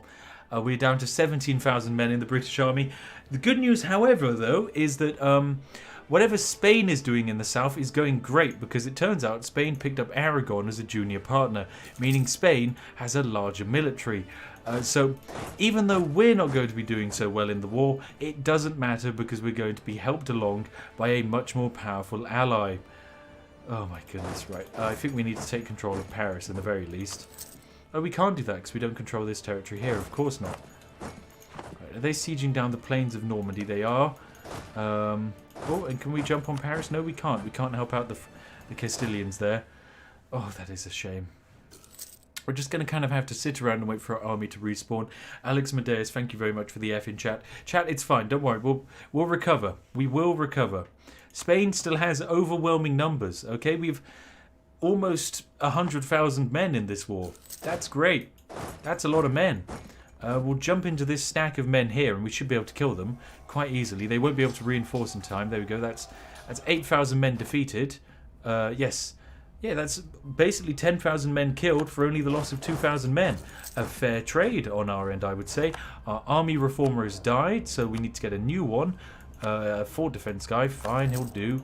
And we should probably start sieging down this fort so that we can eventually gain access to Paris. Lose tax modifier, well, lose tax or stability. We're going to have to lose tax. Stability is too valuable to lose. We just can't afford it. Hey, Ovlast, please give me Maine after you conquer it. We're probably not going to conquer Maine. We're probably going to instead control Paris, then use that to force our king onto the throne, and then take direct control of France. Now, Spain down in the south is doing a great job of keeping France away from me, and that should give me the perfect chance to just do anti-French things up here. Yes, that's what we're doing. It's going to be great. Local fortification expert discovered. We can boost up the fortificationness of Herb forever, so we'll do that. There we go. You'll get local fortifications for the rest of the game, my friend. There we go. I mean, it is the home province of the king. Morocco has just announced us as a rival. Morocco? What have I done? What have I done? You're so far away from me. How am I threatening to you and your peoples? Oh my goodness. Kira Irvine, thank you very much for 50 Australian dollary dues. You love yourself a nice black tea with some honey. Is that heresy? No. I'm a firm believer that everyone has their own way of enjoying tea. You know, and if your way of enjoying tea is different to someone else, that's fine. You're enjoying tea. It's everyone's own experience. It's unique to the individual, okay? Play more Fallout New Vegas. That is a very fun game. It is a very, very, very fun game. I think the next game that I'm playing is... Well, I've been recording Hitman 2, right, ladies and gentlemen? I've been recording a video for Hitman 2 where I kill every single NPC on the map. And I chose the Mumbai map, but there's one slight downside, which is that there's about 2,000 NPCs on the map, and the game has crashed about 700 times. Which has been a bit faffy because it means I have over 40 hours in the game and I still haven't finished the video. That's 40 hours of just recording that exploit, by the way, which is, you know, mind-numbingly painful for both myself and my editor. Ross McCoy, again, thank you very much. Here's the last of the 250 that you wanted to donate today. Bestow upon me whatever your lordship wishes that is befitting of my station in life, or capture whatever EU4 equivalent of the Netherlands is, as you're moving to Amsterdam from the US soon. And a final thank you. Ross McCoy, you're moving to Amsterdam. Let's not give Ross McCoy another province. Instead, we'll give him a military leader so that he can lead our glorious armies into battle. I think it will be a lovely way of honouring him. So, Ross McCoy, my friend, you will gain control and become our next general. Ross McCoy, my friend. Congratulations on moving to Amsterdam. I hope you have a lovely time there. It's a really lovely place. And my goodness, you're actually a good general. Look at that. For maneuver, you're going to be able to teleport around the sides of the enemy, which is exactly what I'm looking for, actually, from my military leaders. Ross McCoy, lead those men into battle well. I know you will. But yes, congratulations on moving to Amsterdam. If you ever find yourself over near Oxford, give me a shout, friend. I can show you some of the finest spots to have a cup of tea, because there are some lovely places to have cups of tea in England, and I know all of them, my friend. Absolutely every one. So you're going to stream more, right? Mads Grode, hopefully. It's difficult because there's a few things that I want to do to stream, right? So one thing that I really enjoy is competitive CSGO. I know it's a bit strange, but it is my favourite hobby. So what I want to do is I want to stream some competitive CSGO matches. Not actually playing them, but instead commentating them. And of course, in order to do that, it requires a bit of complicated setup and, more importantly, an actual Twitch channel, kind of, because it doesn't really fit necessarily on my YouTube channel unless you guys are also all into watching me commentate competitive CSGO. It is hilarious because I don't take anything seriously and I give the players silly names, but I generally think that probably is going to be on Twitch rather than YouTube. Not that I actually have really used Twitch before. I'm basically just a person who's only ever streamed on YouTube. But yeah, speaking of CSGO, I'm actually organising an entire tournament of it. And then there's another tournament that I'll be organising with the UK CSGO team Endpoint, the 30th in the world. Ooh, what's this? Ooh, cottage industry. We can let the burgers kind of cause a whole bunch of unrest in these 4 little regions, but gain production, and I think it's worth it. A bit of unrest never hurt anyone. We took control of Paris. We did. That gives us strategic control, meaning we get Force Union Casus Belli on France. Bam, bam, bam. Peace? Where is it? Where is it? It is in here somewhere. It's not English vassal. Do we have to, like, wait a tick, or is it in the next war? Where is it? I need my... Oh, I have to go to war with them again, do I? Oh, that's absolutely brilliant. Of course I do, France. Of course I do. Okay, well, the good news is I get to peace out and take a decent quantity of land here, which is what I'll do, because I might as well kind of cut France in half a bit. I do want to take control of Paris, because Paris is lovely. If I take all of this, will the world be upset? No. The aggressive expansion is quite high, but it's fine. It's not enough to cause an issue, considering this will be most of the land we need to take to cripple France forever, and we'll be focused mostly on New World expansion after this, so we don't need to worry too much about what's going on in England. The harsh life of the ocean is affecting our glorious hardy seamen. Ladies and gentlemen, no, 1,300 have died in a tragic seaman-based accident. They drowned, ladies and gentlemen. Oh goodness, hopefully they didn't. Oh my goodness. Thanks for the content, Pat. Thank you very much, Patrick Starr. That's a very nice message. No, hardy seaman, the seaman. It's truly devastating. Our kingdom shall never recover. You really thought France was good in this? France is really good in this, especially this update of the game. France has some great bonuses, in my opinion, that give it a whole bunch of an edge. Ooh, it's game 5 prestige, why not? But in terms of, oh my god, what's happened to Burgundy? Burgundy has become Milan. Right. This is disgusting. Look at those borders. Milan has just gone, just taken this. Milan, you're not meant to control these lands, you know. They're meant to be controlled by Burgundy or maybe Spain or Austria. Not you. That's disgusting. Oh, and Geneva's independent. Nice. Ah, no, not the seaman, King Yeatliz. It's devastating, I know. Oh, King Herb is also calm, which gives us a stability modifier bonus. What a lovely... He's a calm, fertile king. What a great guy. He's so calm about his giant codpiece. People love him. He's great. Ooh. You know, I'm actually going to just leave the war running a bit. I'm going to have to nip to the loo again because the tea's... I've had another cup of tea now and it's run straight through me. I'll be back in a moment. Do.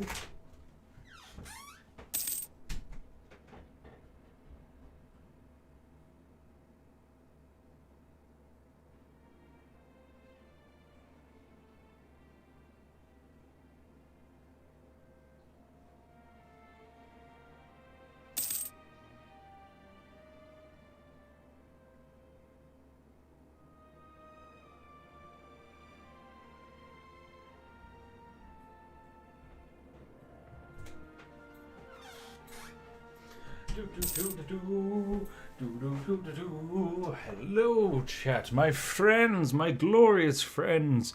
We're back and France is being decimated. Look at this. Spiffy, worry about my bladder capacity. Look, when you drink as much tea as I do, you just... you've got to stay hydrated. You really do. It's so easy in life to ignore the proper necessities of hydrating yourself properly. But I know that it is so important to actually properly hydrate oneself. So I always hydrate myself. Always. Permanently. Never ends. Never stop hydrating. Always hydrate. Permanently. I'm always hydrated. Oh, we get a new seat in Parliament. Rianusberg, actually. Anyway, can we peace out yet? How far away from peacing out are we?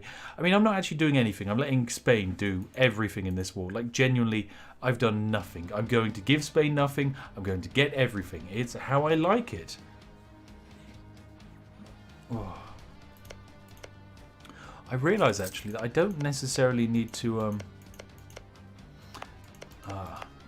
it's fine. Don't worry. Don't worry, Alf, that's fine. The name's still perfect. Now, I think when it comes to actually giving up this land, I mean, we could take direct control, or we could give it to our subject, but honestly, we might as well take direct control of it. Oh, and of course, some rebels are rising up in France. That's great. We can peace out. Oh, they rejected our peace offer. Okay, right, because we're fighting their rebels, of course. Philip Osserman, thank you very much for the 100 Danish kronas. Yes, thank you very much. Oh, what's this? Benjamin Fairfax has become a defensive planner. Good for Benjamin Fairfax, our unnamed general. Philip Asserman, thank you very much. A contribution to the Corgi Fund. Thank you. The Corgi is very happy, by the way. Very, very happy. She is loving life at the moment, having a great time, corging around, balking, as all corgs do, and just generally being a very cute little fluffy nuisance. I love her. She's great. Absolutely. Georgie, best corgi in the world. Anyway, there we go. We've successfully managed to steal Paris from the French. That's now ours. We have too few rivals. That's okay. We can set our next rival to be Milan. Apparently, it doesn't really seem fair considering how weak they are. And I get to core up with these next few provinces. Although I'll give Alencon back control of Maine because that will make them happy. Also give them a bit more money. So You can take control of Maine, my friends. There we go. That's yours. So that we don't have to worry about coring it. And then we'll core up the rest. Lovely stuff. Paris has been renamed to Paris Caca, apparently. Was that deliberate? Who knows? Someone can have Paris. Bill Nye says, do I drink milk? Bill Nye the Science Guy, not on its own, no. I mean, I know there are probably some people who just drink milk by itself, but no, I'm someone who usually has it with tea, because that's how I think sane human beings consume milk. Oh, goodness. That's fine. So Paris is looking great. Absolutely great. We named Paris to Dave. Oh yes, the famous city of Dave. Don't think that quite has the same ring to it as the romantic city of Paris. Diplomatic insult from Milan. What the cheeky sausages. Very cheeky. Very, very cheeky. Oh. Challenge, make a video without saying physically. I've never been able to do that.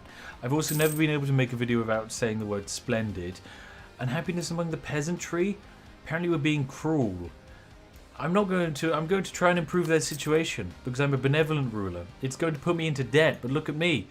I'm Irb, the nice, calm king with a beautiful codpiece. People love me. People love the king. And actually, we can do with building a few temples to increase our revenue. That is what we will do. Rename Paris to New London. Okay, that is a good idea, actually. New London would be an excellent name. It shall be named so. New London. What a lovely region. What a lovely province. I take it back, actually. It's been completely renamed. It shall be instead renamed Holbein. Holbein, after the lovely donator there. Holbein. Nailed that pronunciation, of course. Let's enact a government reform, of course. Get ourselves... monthly autonomy change will be good. Holbein says, good evening, Spiffing Brits. This is Holbein Maximus Morelios, owner of the infamous Royal Tea Biscuits industry. And we noticed that Surviving the Aftermath is a game that you haven't touched yet. It isn't, but I did get offered a sponsorship deal for it a while back. They also offered to send me a lovely custom face mask. Sadly, I was really busy at the time, so I never actually got around to being able to do it. I have played the game, though, and I do quite like it. Make a video without saying Yorkshire tea. Okay, now this is something I did do once. I did it as a joke to see if anyone would notice. Turns out, everyone noticed. The comment section was absolutely wild with rage and pain and suffering and confusion and upset. It was insane. Absolutely insane. Oh my goodness. All right, let's try and take control of Brittany. Oh, they are allied with Austria. I like Austria. Austria is our friend. Austria is our friend. How could we attack? They're also allied with Gelry. I suppose I could attack Gelry then. Whatever the heck a Gelry is. Oh. Dead Hot Tub, you just got a new puppy too? She was a rescue? Oh, you think she's a German Shepherd Collie mix? She's very mouthy and my arms are scratched as hell. Yeah, puppies love to scratch, love to nibble, but once they get about 6 months old, they stop teething. And, yeah. Oh, we can gain aid from Mary of Alencon's family. We shall gain, asking for administrative aid. Yes, that's good. Administrative aid is perfect. Let us also get a trade efficiency advisor. But yes, good luck with your rescue puppy dog. That shall be absolutely fantastic. And thank you for your donation, Dead Hot Tub. And Eden73, thank you very much for the £25. Thank you for the videos. Have a cup of tea on me. I shall. Alencon didn't give us the administrative power we were looking for. That's upsetting. Duke Louis Devoy of Alencon. Devalue currency. You're playing on easy. I know, but I'm not going to devalue currency. I'm playing on easy to speed up the game a bit, but I mean, I can. I don't want to. It's cheating. It's cheating, okay? I'm not devaluing the currency just because I'm playing on non-standard difficulties. That is definitely cheating. Oh my goodness. Castile has entered into a golden era. Good for Castile. Their lands are lovely and strong and beautiful. Right, I just need to send a message to my fiance asking what she wants for food because she hasn't decided at all. I was meant to order food like 4 hours ago, before starting actually, and she hadn't come up with what she wanted for food, so I had to wait until she came up with what she wanted. Still hasn't come up with what she wanted because, God bless her little soul, she can't decide. Can't decide what we should order because normally I cook, but because I'm streaming tonight, I can't particularly. Instead, it's going to have to be ordering food. I know. Hello, Kira Evine. Welcome back. You've returned with more tea. How goes the Empire? Empire goes good. We've taken Paris. We've annexed Ireland. Scotland, we're still in a truce with until 1478. So a few more years on that truce with Scotland. But technically some new opportunities have opened up, you see, because... interestingly enough, regions like, say, this place here, I mean, they are in the Empire, but say, places in, like, this territory here have just opened up basically for us to invade because they're no longer part of Burgundy. However, they aren't protected by Austria, the king of the HRE, and the HRE is scary because they have a lot of men. It's a spicy thing. Oh, you want me to order a blistering hot Vindaloo? That is the last thing that I want to order. Vindaloo is, it does not mix well with me. I have a... Okay, look, when you think of the Spiffing Brit, you probably think of British people, right? Well, a very British person. And when you think of British people, do you think spicy food?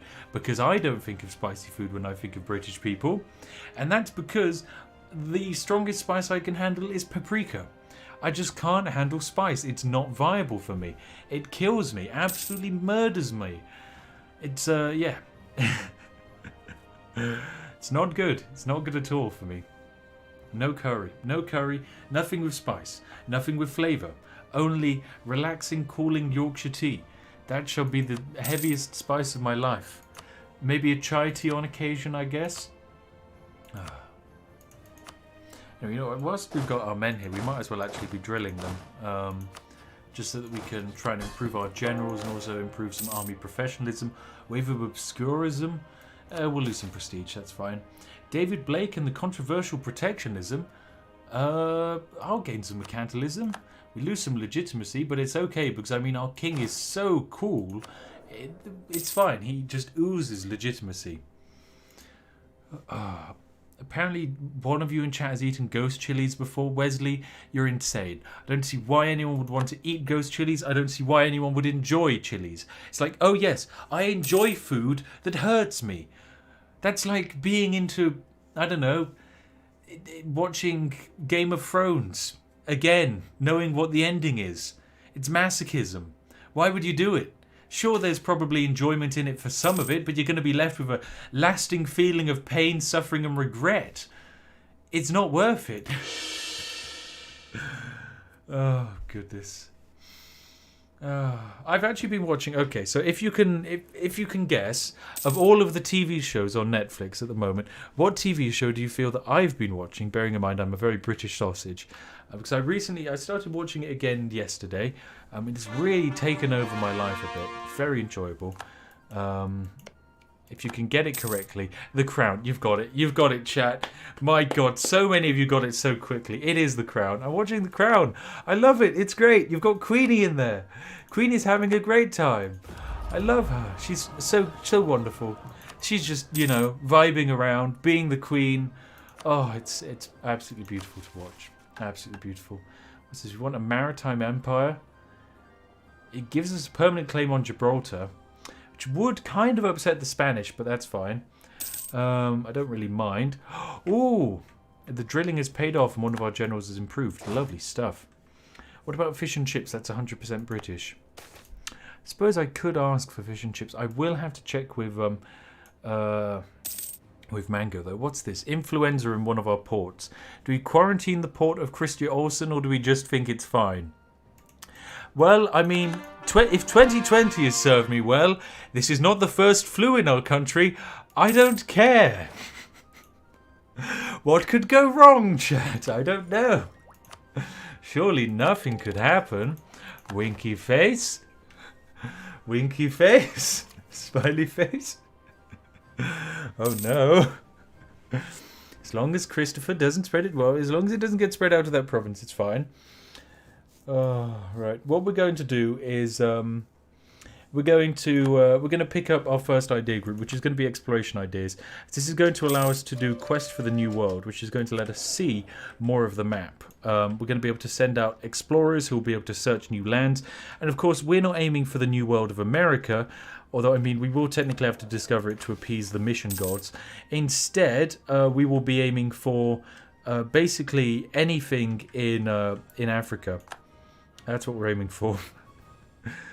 I love how basically our mission tree involves us building up a great big navy, stealing Gibraltar from Castile, then extending the territory to take these little random islands here, and then stealing Alexandria.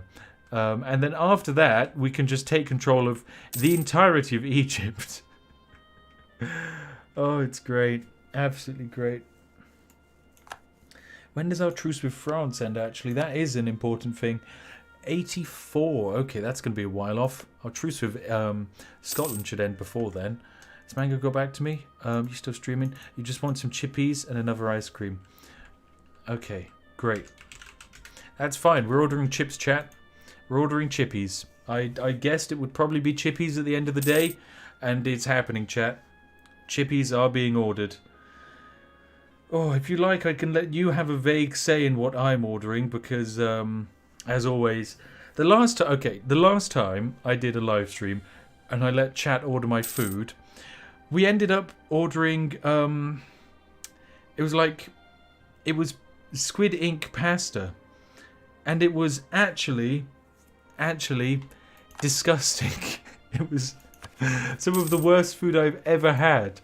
I hated it, absolutely hated it. But because chat paid for it, I ate it. I ate the entire thing.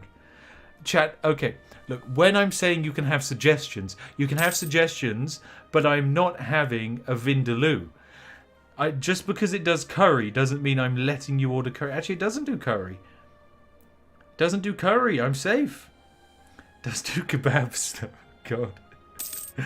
Okay, so we have a few choices of dishes, by the way, chat. We have vegan dishes, breakfast dishes, fish dishes, chips, burgers, kebabs, chicken dishes, sausages, pies, various sides, kids meals. We're not allowed. Kids meals are not happening. What is this? Holy Roman Reclamation of Metz against Lorraine. Okay, fine, I'll join. Why not? I don't know who they're at war with, and I'm not actually even going to go and help.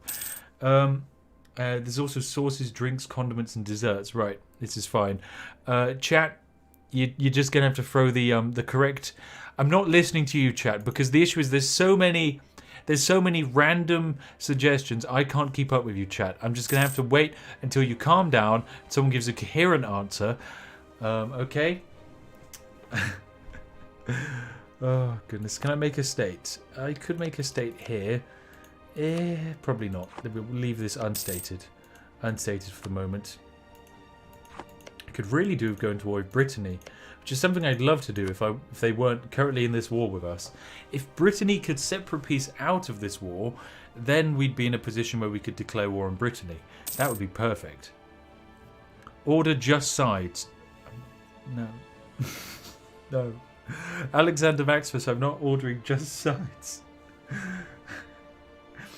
Sides include garlic bread, a single hot dog, Greek salad, jacket potato with cheese. Why would anyone order a jacket potato from a chippy? Why? That is insanity. Why? It makes no sense. It sounds disgusting. Of all of the things. Potato fritters, battered cauliflower. Halloumi cheese does sound quite nice. Pea fritters sounds disgusting. Right, Zytron says fish, chips, gravy, and scraps. Okay, now I would order that, but sadly Mango is completely deathly allergic to fish, so I can't get fish in the house. Just ice cream. Well, it's a good thing they don't have ice cream. They do have apparently battered Mars bar. Ah, Scottish delicacy, that one. Everyone loves a battered Mars bar. The Crystal Con Man, thank you very much for your 50 New Zealand doularoos. You finally get to watch the Spiff video live. Much love from New Zealand. Much love to you. I hear you're doing quite good in comparison to us in the lockdown. So hope you're staying safe. I hope you're enjoying the outside world. I don't get to see any of it. Chat, we're not ordering boiled cabbage. A tub of marzipan. G-Men 1514. $50, one of each side, please. Jesus Christ. Fine. Fine, G-Men. I'm ordering one of each side. You've paid for it, so you can have it. $50. Great. We're having 3 pieces of garlic bread. We're having a hot dog, a Greek salad, a jacket potato with cheese, a jacket potato with tuna mayo, potato fritters, battered cauliflower, vegan chicken nuggets, halloumi cheese. Oh my goodness. Actually, yes. No, it's deep fried battered halloumi cheese, actually. That's my bad. Then chicken curry and chips is not a side. Why is that included in the sides? That is not a side. There's no side there. That's an entire meal. Cream cheese jalapenos. Oh my god, why am I ordering spicy food? I hate you, G-Man. 1514. I hate you.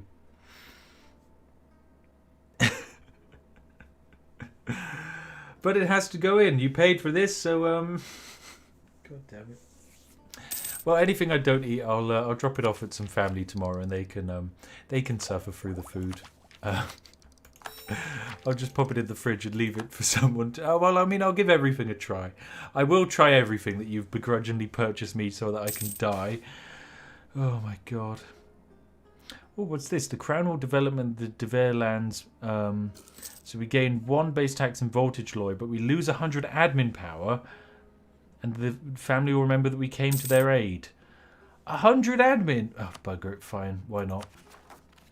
Why not? What bastardizing chippy sells vegan chicken nuggets and garlic bread? Look, okay, I live in Oxfordshire. We have very middle-class chippies, okay? Oh my god. Right. I need to order what Mango will want. Mango will just want chips. She'll just want chips, a medium chips with salt and vinegar, and that's it. That's all she has. That's her entire meal right there. And she loves it. That's great.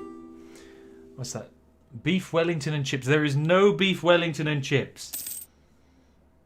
Let me check. I've checked. There is no beef Wellington and chips. There is... Apparently... They've got chicken dishes, but no beef Wellington. Beef Wellington does not exist. My god, why on earth would you go to a chippy to buy a chicken and mushroom pie? Ooh, Sam Whiteley's now strict. 5% discipline. Very good. Very good. You should put up a special corgi cam on stream. What a great idea! Oh, a corgi cam would be lovely. I'm sure you guys would love to see Georgie. She's so very cute. And she loves just spreading the love of corginess to everyone. Whether they want it or not, she will just run at people and offer them her undying affection to be loved forever, which is what she wants. Thank you very much for 1,000 knock again. Thank you for all the fantastic content you've you put out. Time for you to hit the bottle. Cheers. Well, thank you very much. Have a nice, relaxing beverage. Snails. You can't buy snails. Okay, you want corgi cam? I'll see about setting up a corgi cam. I don't actually own a webcam, but as soon as I secure myself a webcam, I will. I'll find a way. I'll find a way of setting up a corgi cam. We can do it. We can attempt it. The attempted corgi cams. Anyway, I'll finish ordering the rest of the food. I do need to give myself something more than just random sides. Okay, that's fine enough, don't worry. When are we getting more Hoi4 content, Nate Hetzer? Never. Physically never. That's not happening. I hate Hoi4. No, Hoi4's fine. Okay. It's just going to murder me, Hoi4. I can't play any more of it. It's a game that I've played so much of, it physically kills me to play more. Okay? It makes me sad. It makes me cry.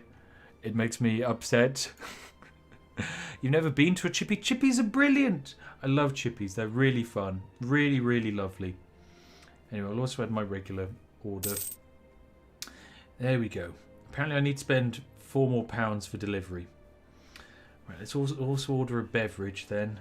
Oh, I shouldn't order a beverage. Condiments. A single pickled egg for 60p.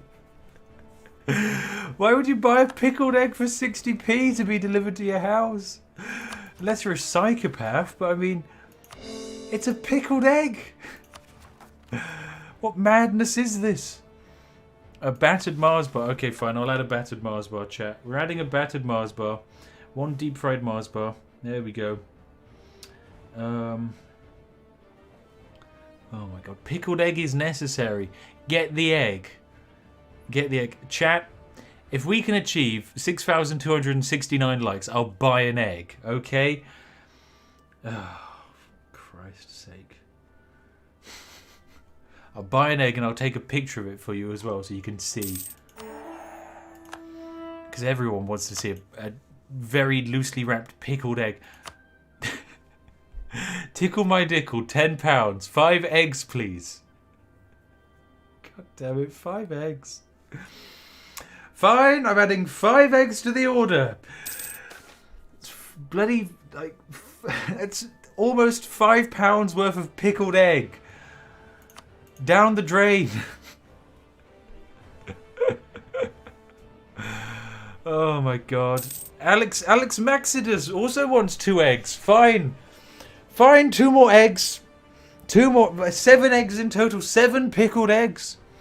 Matthew Grebe, thank you very much for your $25. If you accidentally found me while searching for Skyrim videos, you're at work. Well, you're at home from work, sitting down with a tea in hand, watching my great exploits. Thank you very much, Matthew. Oh my goodness. Fine, I've added the eggs. You guys are actually horrible. I mean, that is enough to actually throw us over the threshold so that we can order this.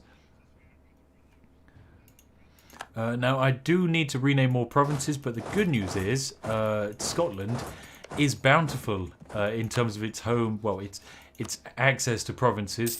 We do have a truce with them, but that truce expires right now, ladies and gentlemen. Let's get ready to Scotland. Into Scotland we go. The Brits are back. We're here to take all of your land, because all of your land does belong to us. Thank you for spamming the eggs in chat.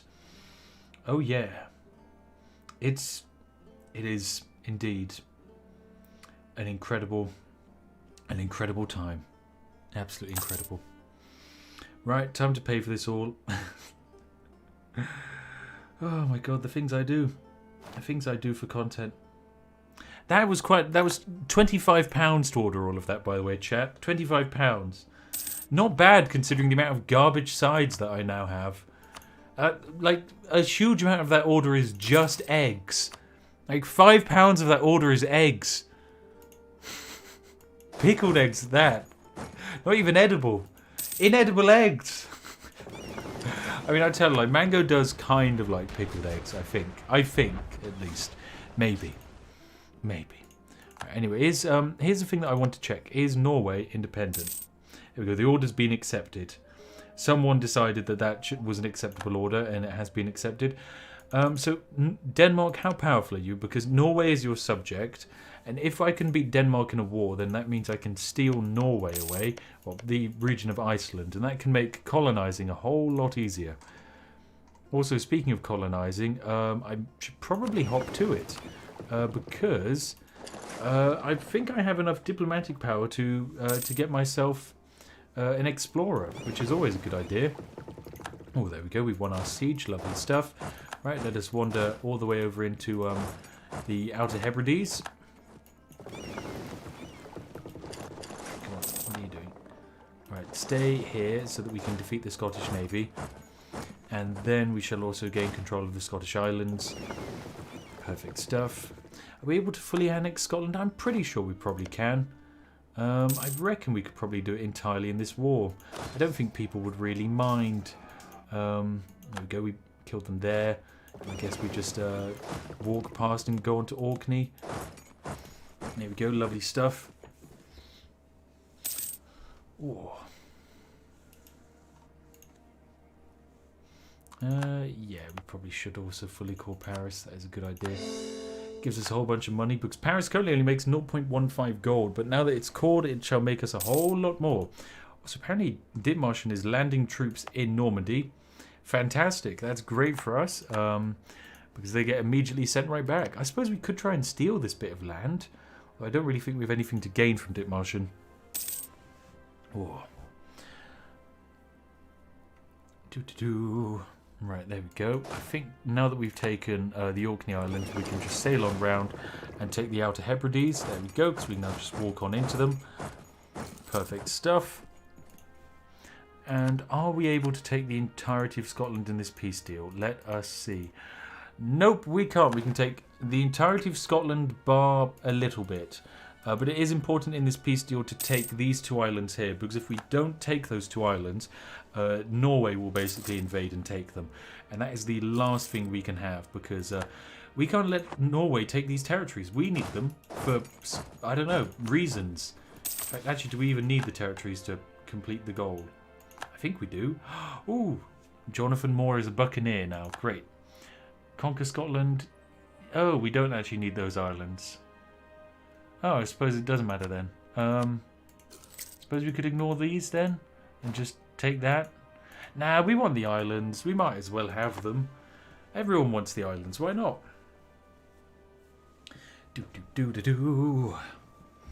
Not Scotland. Well, it's not Scotland anymore, chat. Okay, but don't be upset that Scotland's going away. It's merely a temporary thing. Okay, small temporary setback for the people of Scotland until they become deeply annexed into my wonderful kingdom. There we go. Well, bam, we get to fully annex them. A coalition may form. Only Scotland and France would be bothered to join. So basically no one's going to take part in that. And now it's time for us to send off, I'm pretty sure, our explorer fleet. Because whilst Jonathan Moore is absolutely fantastic, his time to be a leader is over. We instead need a man to go, or just a woman as well. We need someone to go discover the new world, and for that we need an explorer, and for that we need a name. So for that, improvements in land technology, sure, why not? For that we shall go for, 5, are you here? My goodness. But it's Brian Cox, ladies and gentlemen, a member in the chat. Brian Cox, my friend, you can have our explorer. It is your job, Brian Cox, to go and discover the new world. I will separate off a fleet of 3 early carracks, and using this fleet, you shall sail the 7 seas and hopefully discover land for me to steal and put a flag on. And I also now have too many leaders, so I need to get rid of Jonathan Moore, my friend. You lovely buccaneer, you're gone.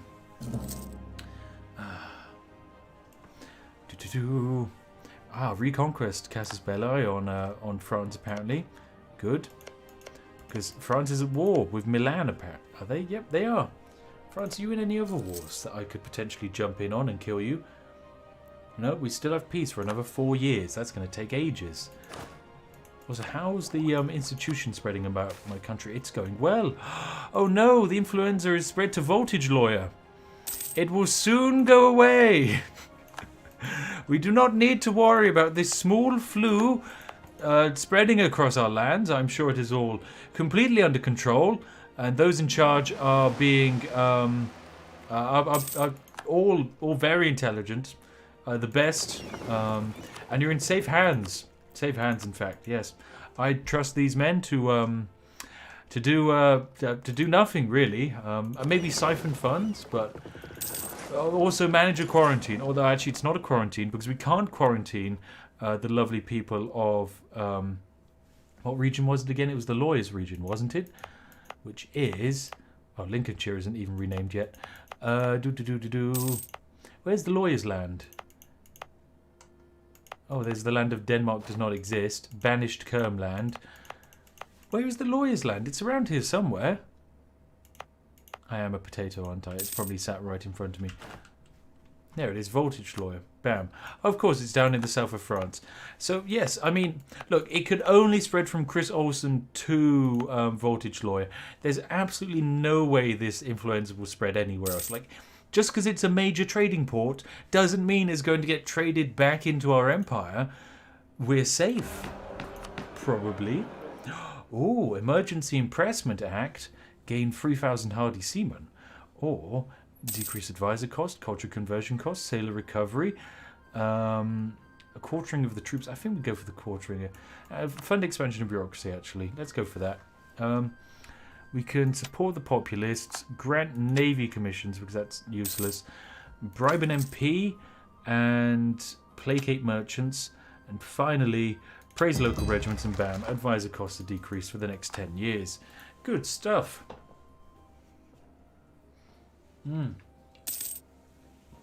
Wow. Voltage Law is no longer the seat of a cardinal. It's moved to France. Oh my goodness, we only have like hardly any cardinals now because they're all being stolen. Our cardinals are being stolen away thanks to our own corrupt leadership.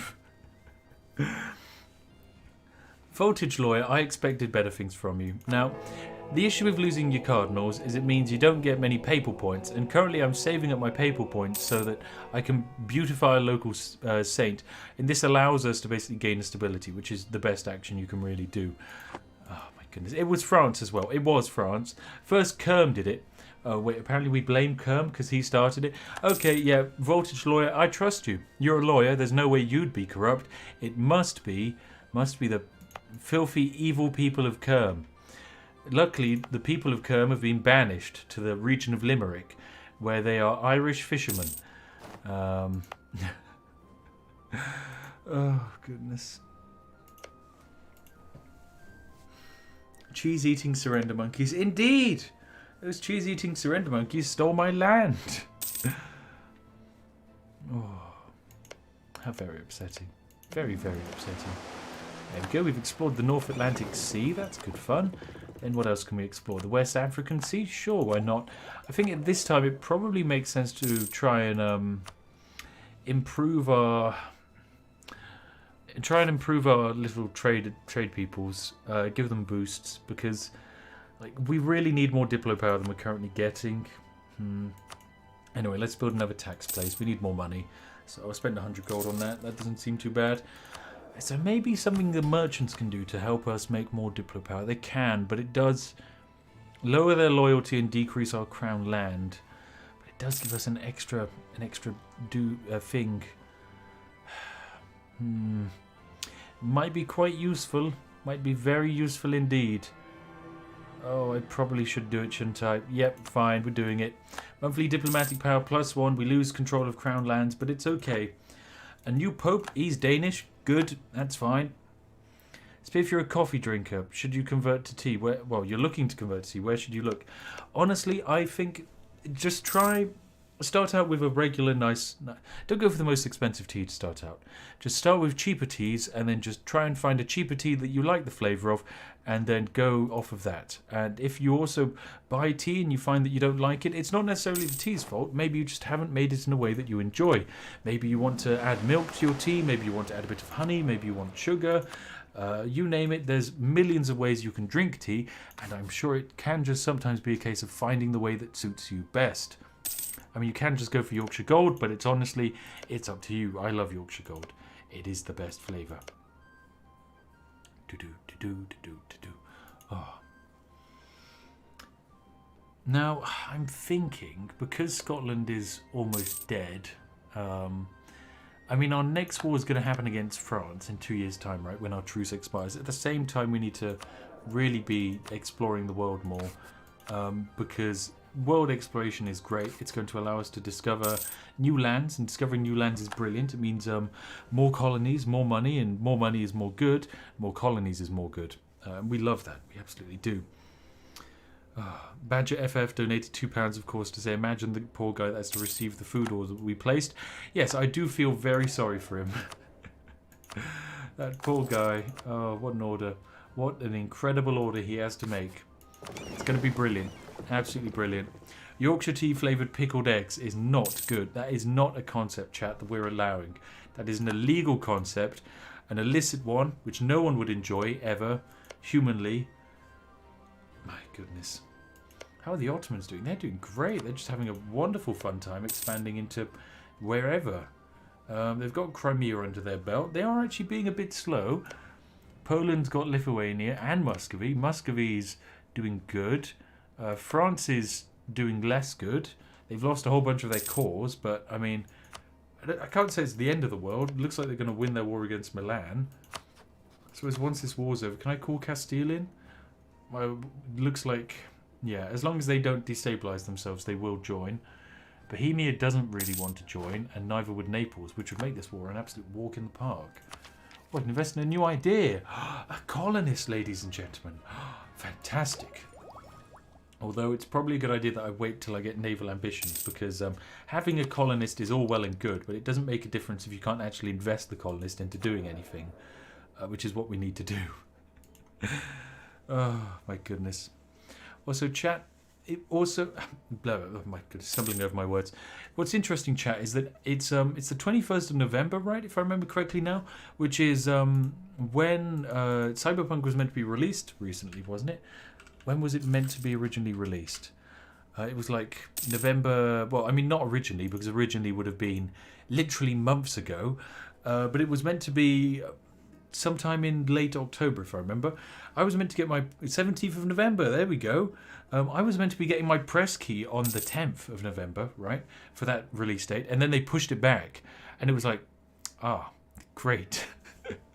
Fantastic. However, by pushing it back, they've pushed it back into an interesting time, because it means the release of the game is now in December, and I'll be getting my press key probably in the next few days, because it's December the 10th, so I'll probably be getting my press key on December the 1st.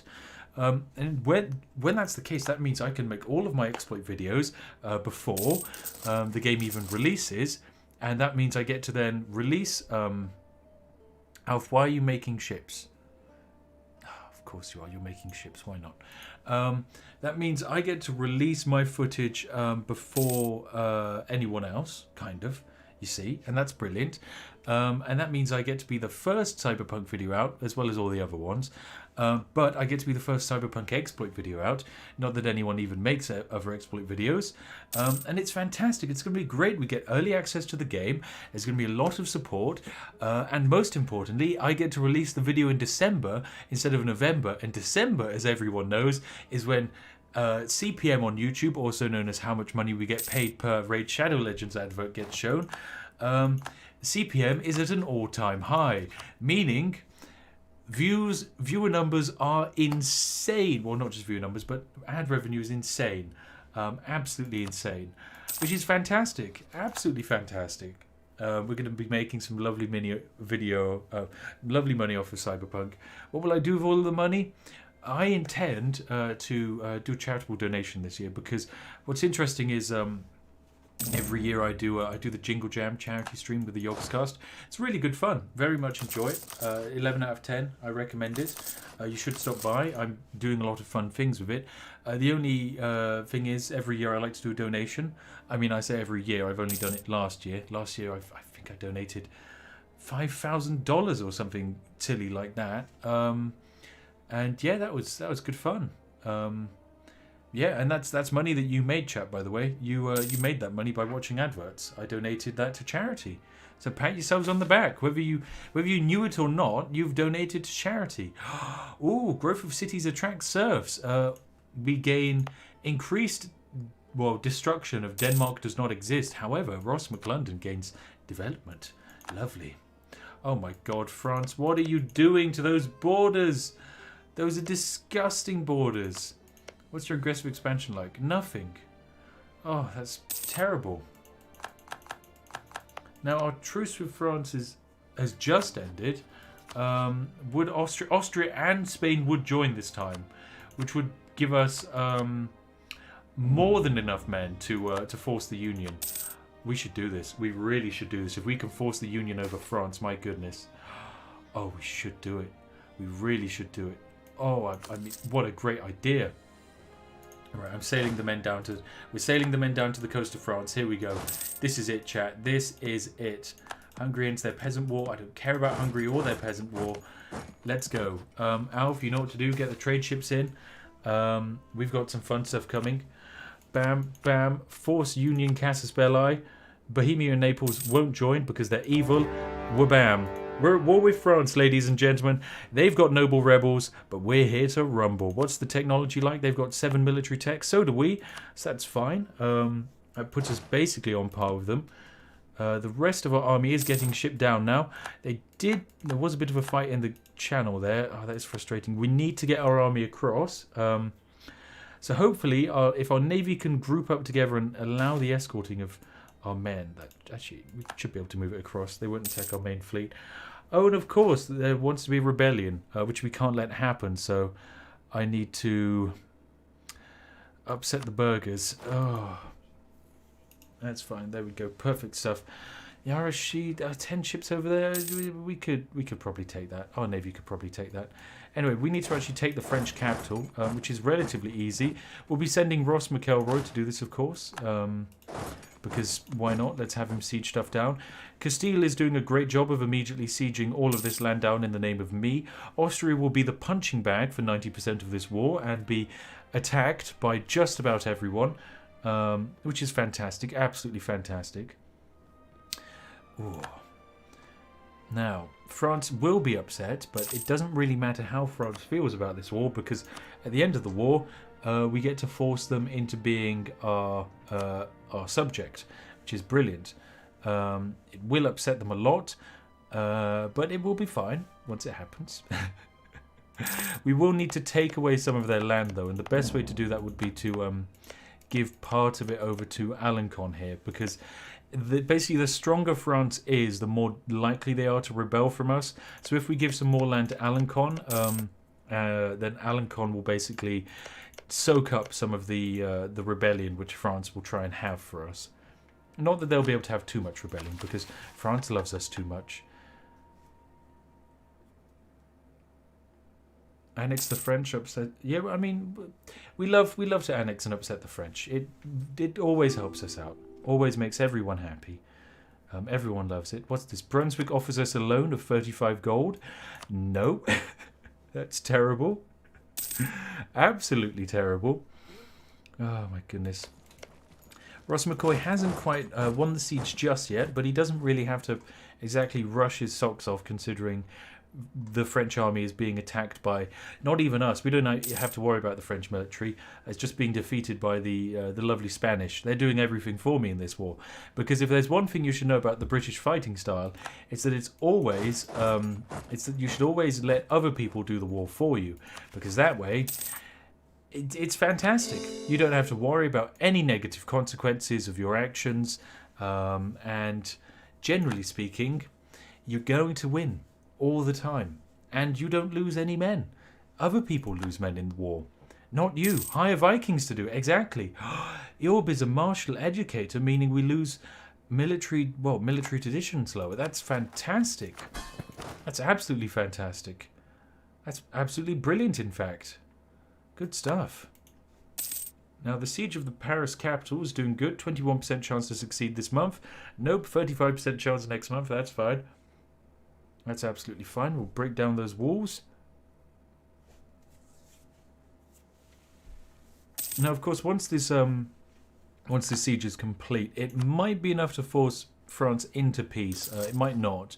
France does have this terrifying alliance web, which is a bit insane when it comes to it, because it's like all over Europe. I mean, having Venice as an ally is insane.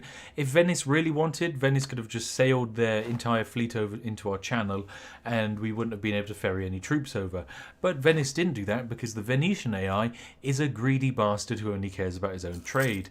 Also, for some reason, he's scared of the Austrian fleet, comprised of a floating piece of bread with a sail in. Oh, our fleets are drowning. Why are our ships taking attrition? Oh, poor little Brian Cox fleet. Oh, it's doing fine now. It's doing fine. We're getting it into port. Everything's okay. Now, we did win the siege. We have their capital, and that gives us a ticking war score. When it comes to piecing out, we're a little bit out of piecing out, but we're almost there. We could. I mean, I suppose we don't need to give land to our vassal. We could just take land for ourselves, like all of this, like the region of Picardy, because it's already a core of ours. We control. It's a great region for trade, you know, so you might as well control it, because it adds into the English Channel. So maybe we should just steal it. Yeah, who needs to give land to vassals when we can just have the land? Now that is a good way of thinking. You suddenly feel sorry for the Frenchmen? What, you're saying it's unfair for me to just unleash 100,000 men to do my wars for me? I mean, look at this, it's brilliant. The French army isn't even fighting in France. They've walked all the way over to Austria, and now their entire home kingdom has been almost fully sieged down. Isn't that just perfect? Absolutely perfect. Oh, we got another bit of research. There we go, naval ambition. So we can now send our explorer out again. Wherever our explorer is. Probably exploring. No, currently fighting to the death. Brian Cox is trying a live or death, well, life or death fight on the coast of Holland. Well done, Brian Cox. You see, when most people think Brian Cox, they think nice, relaxed scientist. When I think Brian Cox, I think weathered military naval commander who's fighting off of the coast of Holland in the Cod Wars, probably, knowing Brian. And of course I do know Brian personally, all the time. Oh my goodness. Oh, there we go. Now this is actually good news for us, because Austria's pieced out of the war because their entire kingdom was just fully destroyed. And this is actually good because it means we no longer get the negatives of Austria being fully occupied, which is good. It does mean that the French military will slowly be walking back towards us, but we don't actually really have to worry about the French military because it's not as strong as our own military. Anyway, let's just quickly move the generals around a bit. Friesland wants to peace out. Decline. No, you're not peacing out. When's the next Miltech coming in? In a little bit. It will be a bit expensive though. I suppose, what can we spend military stuff on? Could boost up the manpower stuff, but there's not really much of a reason to. Also, we don't need the institution spread anymore, I think. Let's go for protect trade in London. There we go. Actually, yeah, we shouldn't peace out Friesland because Friesland is keeping the enemy armies busy because for some reason they, instead of wanting to defend France, they want to siege down the occupation of Friesland for some unknown reason. Are we getting close to the peace out? 71 out of 131. Length of war and ongoing battles, the main reason they can't peace out. Generally, ongoing battles are usually leaning towards us. Would be great to get Venice out of this war, but that's, of course, pretty difficult because getting Venice sieged down is a nightmare because of all the boats. When I think Brian Cox, I think sex symbol with an obsessive Irish comedian. I mean, Brian Cox is a very handsome man. Let's not, you know, sell him short at all. If you're going to listen to scientists, Brian Cox is, oh, one hell of a scientist. What a guy. What a guy. Right, the French are currently sieging down territories. That's okay. Eventually the Spanish will defeat the French military, so I don't have to worry about them. Ever thought of doing a collab stream with other game-breaking EU4 specialists like Flory? Yes, I think I have a collab coming up, maybe. I need to schedule it in, but myself and Potato McWhiskey want to work together again because we both have some really funny exploits for the new update to Civilization 6 that we want to try out. Sorry, did the Castilian army just beat an army twice its size? Oh, actually, it's going to lose. They almost won that. They really did almost win that fight. That is insane. Well done. You know what? Let's go smash up the French army. Castile, great job, great attempt there. But we'll have to finish it off. I'm sure you won't mind. There we go. Let's just hop ourselves in. Right, Brits. Last time we fought the French, everything went a bit wrong, but this time we've got Benjamin Fairfax, and hopefully that means our victory is guaranteed. And it was. Look at that, lovely stuff. Right, can we sail off? Well, actually, no, let's snipe out this 2-star general here. Oh, perfect. Now, of course, we're not going to separate peace out anyone for money because we like the negative war score on France. I suppose it might make sense considering they have armies. Nah, you know, it's fine. France will peace out soon. They're getting close. We did just lose that fight, and that's okay. You know, it's okay to lose battles multiple times. Ooh. Purchase an ability. Ooh. What, Alf, you can't pick all the abilities for me. My intern is making decisions without me. What a cheeky intern. Very cheeky intern. The Battle of Eden Winter, well, the Siege of Eden Winter. I don't think we're going to actually be able to intervene and stop that. I think that's just going to happen no matter what. Which is fine. We should be able to...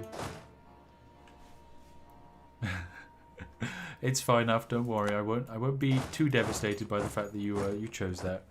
Shaking my head, Alf. Shaking my head. Just come and get the interns these days, okay? Stephen Fry and Spiff both like Brian Cox. Yes, we do both like Brian Cox.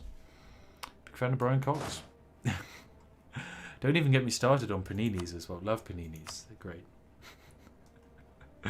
Oh, there we go. France is almost ready to peace out. Almost there.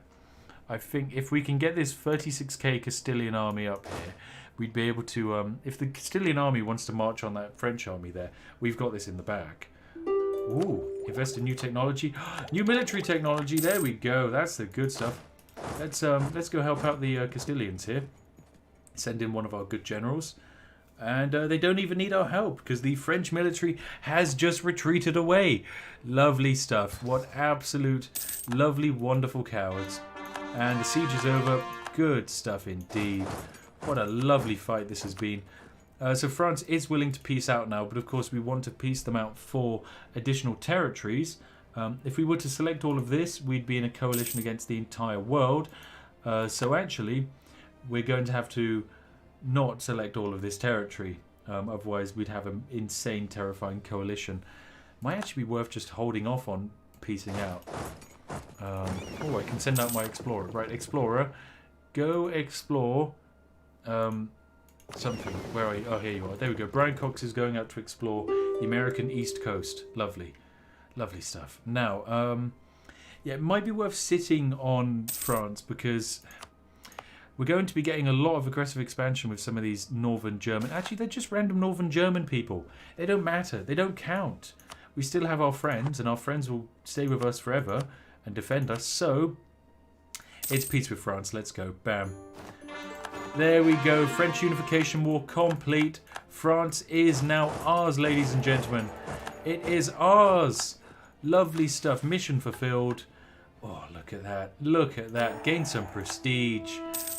Gain a whole lovely doubly bit of prestige. And now we have France as a vassal. Yes, they have 100 military desire. It doesn't matter. They're going to like us. We're going to try and improve their opinion of us because the issue is they kind of hate us. I wonder why. So we're going to improve relations with them. And I'm sure it'll be okay. Be absolutely fine. TGR Def, thank you very much for your donations. How am I doing, good sir? You always enjoy my videos? Well, I love my videos too. I think they're good fun. Now, France isn't a valid rival anymore, which is good news. So logically, we should make the Mamluks our rival? Sure. Why not? Reason France can't be our rival, it's because they're a little subject now. Our little weak little subject. Isn't that great? Johanna Schneider, you discovered that Patrick Stewart also drinks Yorkshire tea? Yes, he does. Isn't that fantastic? It's so fantastic and cute. Now, what I'm going to do is I'm going to annex my my little vassal here in... oh, my chips are here. I'll be back in a moment. Back in a moment.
Right there, the food is here. The delivery man cried as he handed over the eggs. physically broke down in tears. Just the beautiful raw sight of all of the eggs. Also that, and I'm pretty sure it just broke him inside, knowing that someone spent money ordering pickled eggs. Oh, my goodness. Dustin Perry, you love my content. Do I plan on doing more CK3? I probably will when there'll be the next DLC update from Paradox. That's usually when about I would try and make more CK3 content. And I wonder if I can steal land from my subject, despite the fact that they hate me. No, I can't. I can't steal land, of course, because they're the personal union with us. Now, they are going to hate us for a long time because we forced a union, declared a war, the aggressive expansion, and there's not really much that we can do just to try and fix this wound. It's mostly going to take a while for France to heal. And in the meantime, we'll be busy focused on making sure we have a strong alliance web so that when France is eventually ready, we can just, fully annex it eventually down the line. Let's get a new military general. 6 months, jeez, it's been a while. Akona, my friend, it's been such a long while since I've seen you around. How are you doing, my friend? I remember naming 90% of my provinces on an EU4 run, Akona, after you. There we go, we've discovered the coast of America, does that give us a little bonus? Yes, it does. We get the bonus. We've discovered America. Now we can, of course, sure, we could try and colonize America. We're not going to. We're going to try and go south, go around the Horn of Africa, and get some lovely stuff here. Because there's tea over there. Did my delivery man, the delivery man didn't think it was a smart order? No, they thought it was a very, very silly order. A very, very silly order. Not a good order at all. Oh. Goodness, France, are you just going to hate me forever? Liberty desire, relative power to England 79%, so that's going to add plus 59%. Trust towards us is also going to be a problem, and opinion of us is going to be a problem. But the main thing we need to fix is the relative power. We need to make ourselves relatively more powerful than France, and by doing so, that means they're not going to rebel, which is, of course, what we want. We don't want France rebelling from us. Do we still have a truce with Scotland? We do. Okay.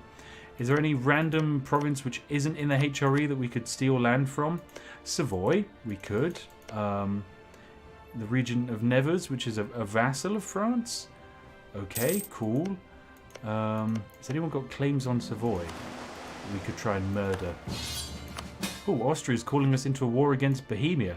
Sure, I'll join. I won't do anything. But also, by being in this war, it means France can't rebel from us, which is always nice. Because your subject can't rebel when they're in a war with you, which is always lovely. Right, can I build some more things? Build some production stuff. Good. Everyone loves production. Oh. It's 12 a.m. Good for you. It's currently 10 p.m. here in the UK. It's a lovely time, of course. Still 100% liberty desire. We'll get that bad boy down. Don't you worry. Don't you worry. We will be annexing our vassal of Alencon, though, because Alencon has served its purpose, and at this point it simply lowers our relative power in comparison to France, so it needs to go. At the same time, I'm noticing Brittany isn't in this war, which means Brittany is completely fair game. Oh, it is, isn't it? It is. The entirety of Brittany, open for complete and utter annexation. Of course, most of the world does hate me, well, would hate me. Brian Cox has died! Brian Cox was leading our navy. He was exploring the new world and he died. Oh my goodness, we need a new explorer. Right, chat, we need a new explorer. I mean, we've got High. Our lovely explorer of High. My friend. Hi, thank you very much for your donation of $20 to say hello there. General Kenobi. I shall call you High88. There we go. And it is your job to go and see some stuff. On the North American coast. Yes, good. Go see what the North American coast looks like. We have no idea. See if there's tea there. If there is tea there, take it. If there isn't tea there, leave that cursed land. It's not needed. Right. France, they're slowly warming up to us. Emphasis on the slowly. We're getting there eventually. Oh, cities. Oh. Okay, right. Holborn needs to become a seat in Parliament because we can't refuse it. Otherwise, we'd lose free development and that would give France a little edge. We can't give France any form of edge. That's a terrible idea. Should we go to war with Brittany? I mean, our aggressive expansion is so high, it is kind of dangerous. Oh, but it would be good. It would be good, wouldn't it? We should. We really should. Oh, what would it be like if we went to war with Brittany? Austria can't join because we're allied. Gelre can join, so that means they have 4,000. They have about 10,000 men in total. Oh, I mean, it's just like taking land from the Irish again, all over again. Oh, we really should. Right, we're doing it. We're doing it. I'm sorry, I want it. I want this land. Alright, what happens if we conquer all of Brittany? We gain a bonus in... We gain peninsular shenanigans. And then if we control all of this land here, we get the Avignon Kingdom, which gives us a whole bunch of bonuses. And eventually we can seize Burgundy, which is also nice. That's good. Yes, we're just going to try and steal some land from Brittany at the moment. Should take us a little bit to siege everything down, because they do have a lot of land to get through. Can I pick up the next bonus? Yes. We'll get our first ever colonist. Not that they can do anything. We get to select our native policy. Of course, we'll go for native repression to increase the amount of colonists we get per tick. And now, all we need to do is just kind of slowly siege down most of Brittany. Although it might make sense for us to just sit on Brittany and never actually peace out, because we might as well. It doesn't actually make sense for us to necessarily peace out, because it means France can't do much. Well, there's no debate in Parliament. We need to fix that. Let's go for advisor cost. Sure, why not? Support some populists. Grant local autonomy. Bam, it's passed. Look at that. Lovely stuff. Oh, right, let's also walk on down here and siege this final fort. I mean, there's so many forts in Brittany. Brittany had an army of 4,000 men, and yet it has 3 forts in its country. 4,000 men can't maintain 3 forts. It's just not a viable setup for a kingdom. No wonder they died. Well, are getting killed / murderized.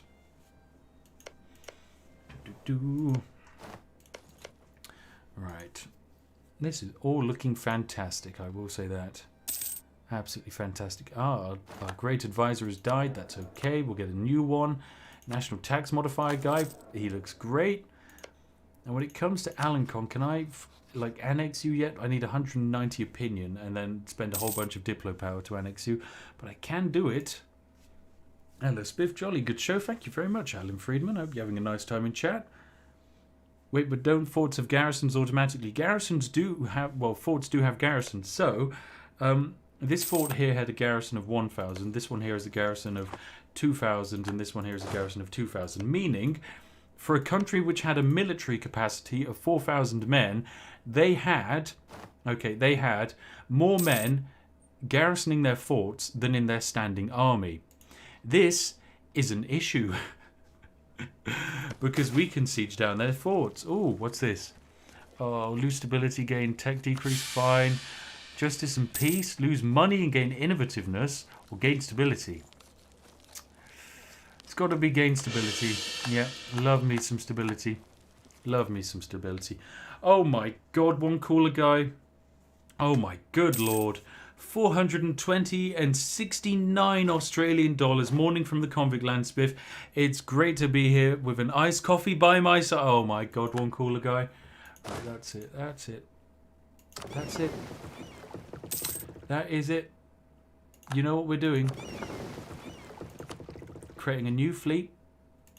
Grabbing this cog here. This is a cog. One cooler guy on a boat. Well, this is one cooler guy on a boat. We're going to grab the one cooler guy. Oh my goodness, Alf! Stop interrupting with my boat shenanigans. Alf, you stole my boat shenanigans. Oh, I need to actually move the cog away so Alf doesn't seize control of it. Right, mine. There we go. This is the One Cooler Guy boat.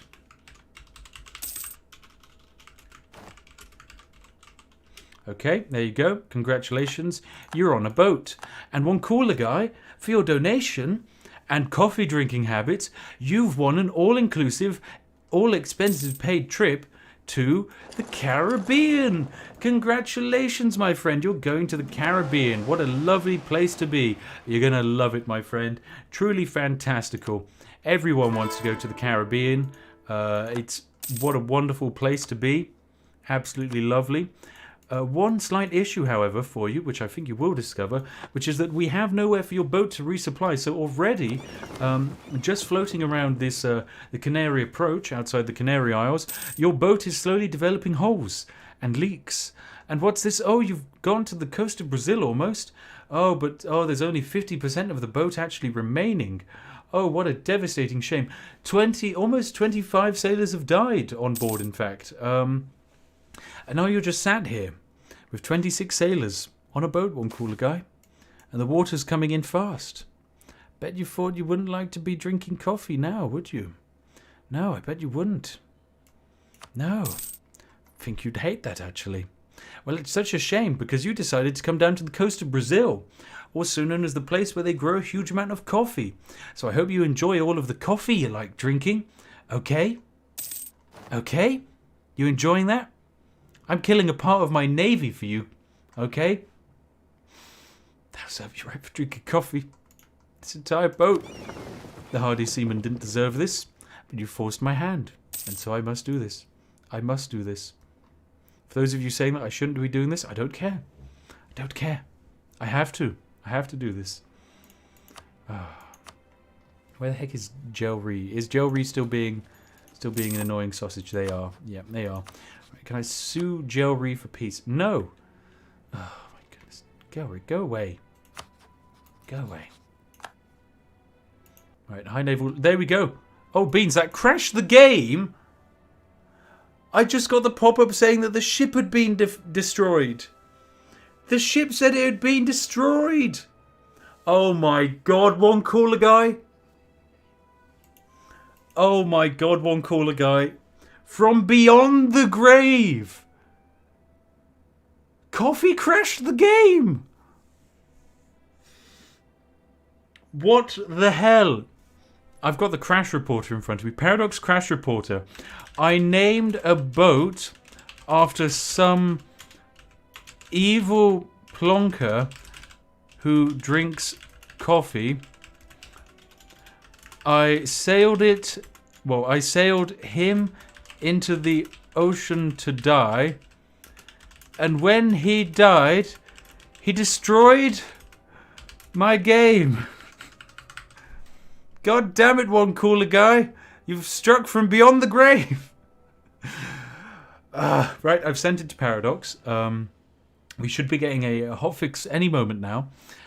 Oh my god. Oh my god. There we go. It's been sent successfully. Oh my goodness. I have never had... I've... Oh my god. Oh my god. That is insane. That is actually insane. I have actually crashed off, yeah. I should have an autosave. Alf, if you could drop a save, because I'm not in the game, but if you could save it, that would be fantastic. Okay. Wow. Wow, wow, wow, wow, wow. I mean, we've been going for 3 hours, chat, so I will actually call the stream there, and we'll get back to this save file another day. Good God. One Cooler Guy, you've just immortalized yourself in the annals of history as my new arch nemesis. My new arch nemesis, One Cooler Guy. My god, it's literally like Star Wars, okay? Episode 1 of Star Wars, they blow up the Death Star, also known as We Take Over France. Episode 2, Empire Strikes Back.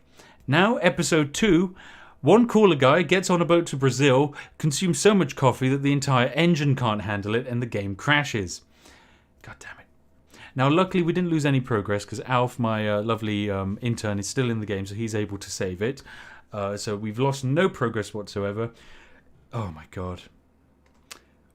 One cooler guy, I can't believe you've done it. I know you've been here for much longer than that, and you have subverted the stream for much longer than that. If I remember correctly, you donated in the Minecraft series regularly to tell me to drink coffee, or to tell me that you were drinking coffee. Oh my goodness. He's done it, chat. He's also created a divide in my own community of people who support him. I can't believe it. Can't believe it, one cooler guy. You're an absolute legend. A legendary evil man. Anyway, I'll try and be back next weekend for another stream. Maybe actually sometime this week. If you want to know when I stream, go and subscribe and use the notification bell thing. Anyway, thank you very much for watching. I hope you have an absolutely lovely day, ladies and gentlemen. And I'm afraid that's all for me because I'm a busy sausage and I've got to go. I've got to go eat my chips. I've got to go eat my pickled eggs now. To have a lovely day. One cooler guy, my God, thank you very much for the donation. I can't actually believe that actually can't believe that actually crashed the game. That is insane. I've never had that happen before. That was so well timed. Oh, I don't even think it was well timed. I think it was actually because I renamed you that it crashed the game. That's brilliant. Anyway, see you, chat. Have a lovely day. Bye, bye, bye, bye, bye.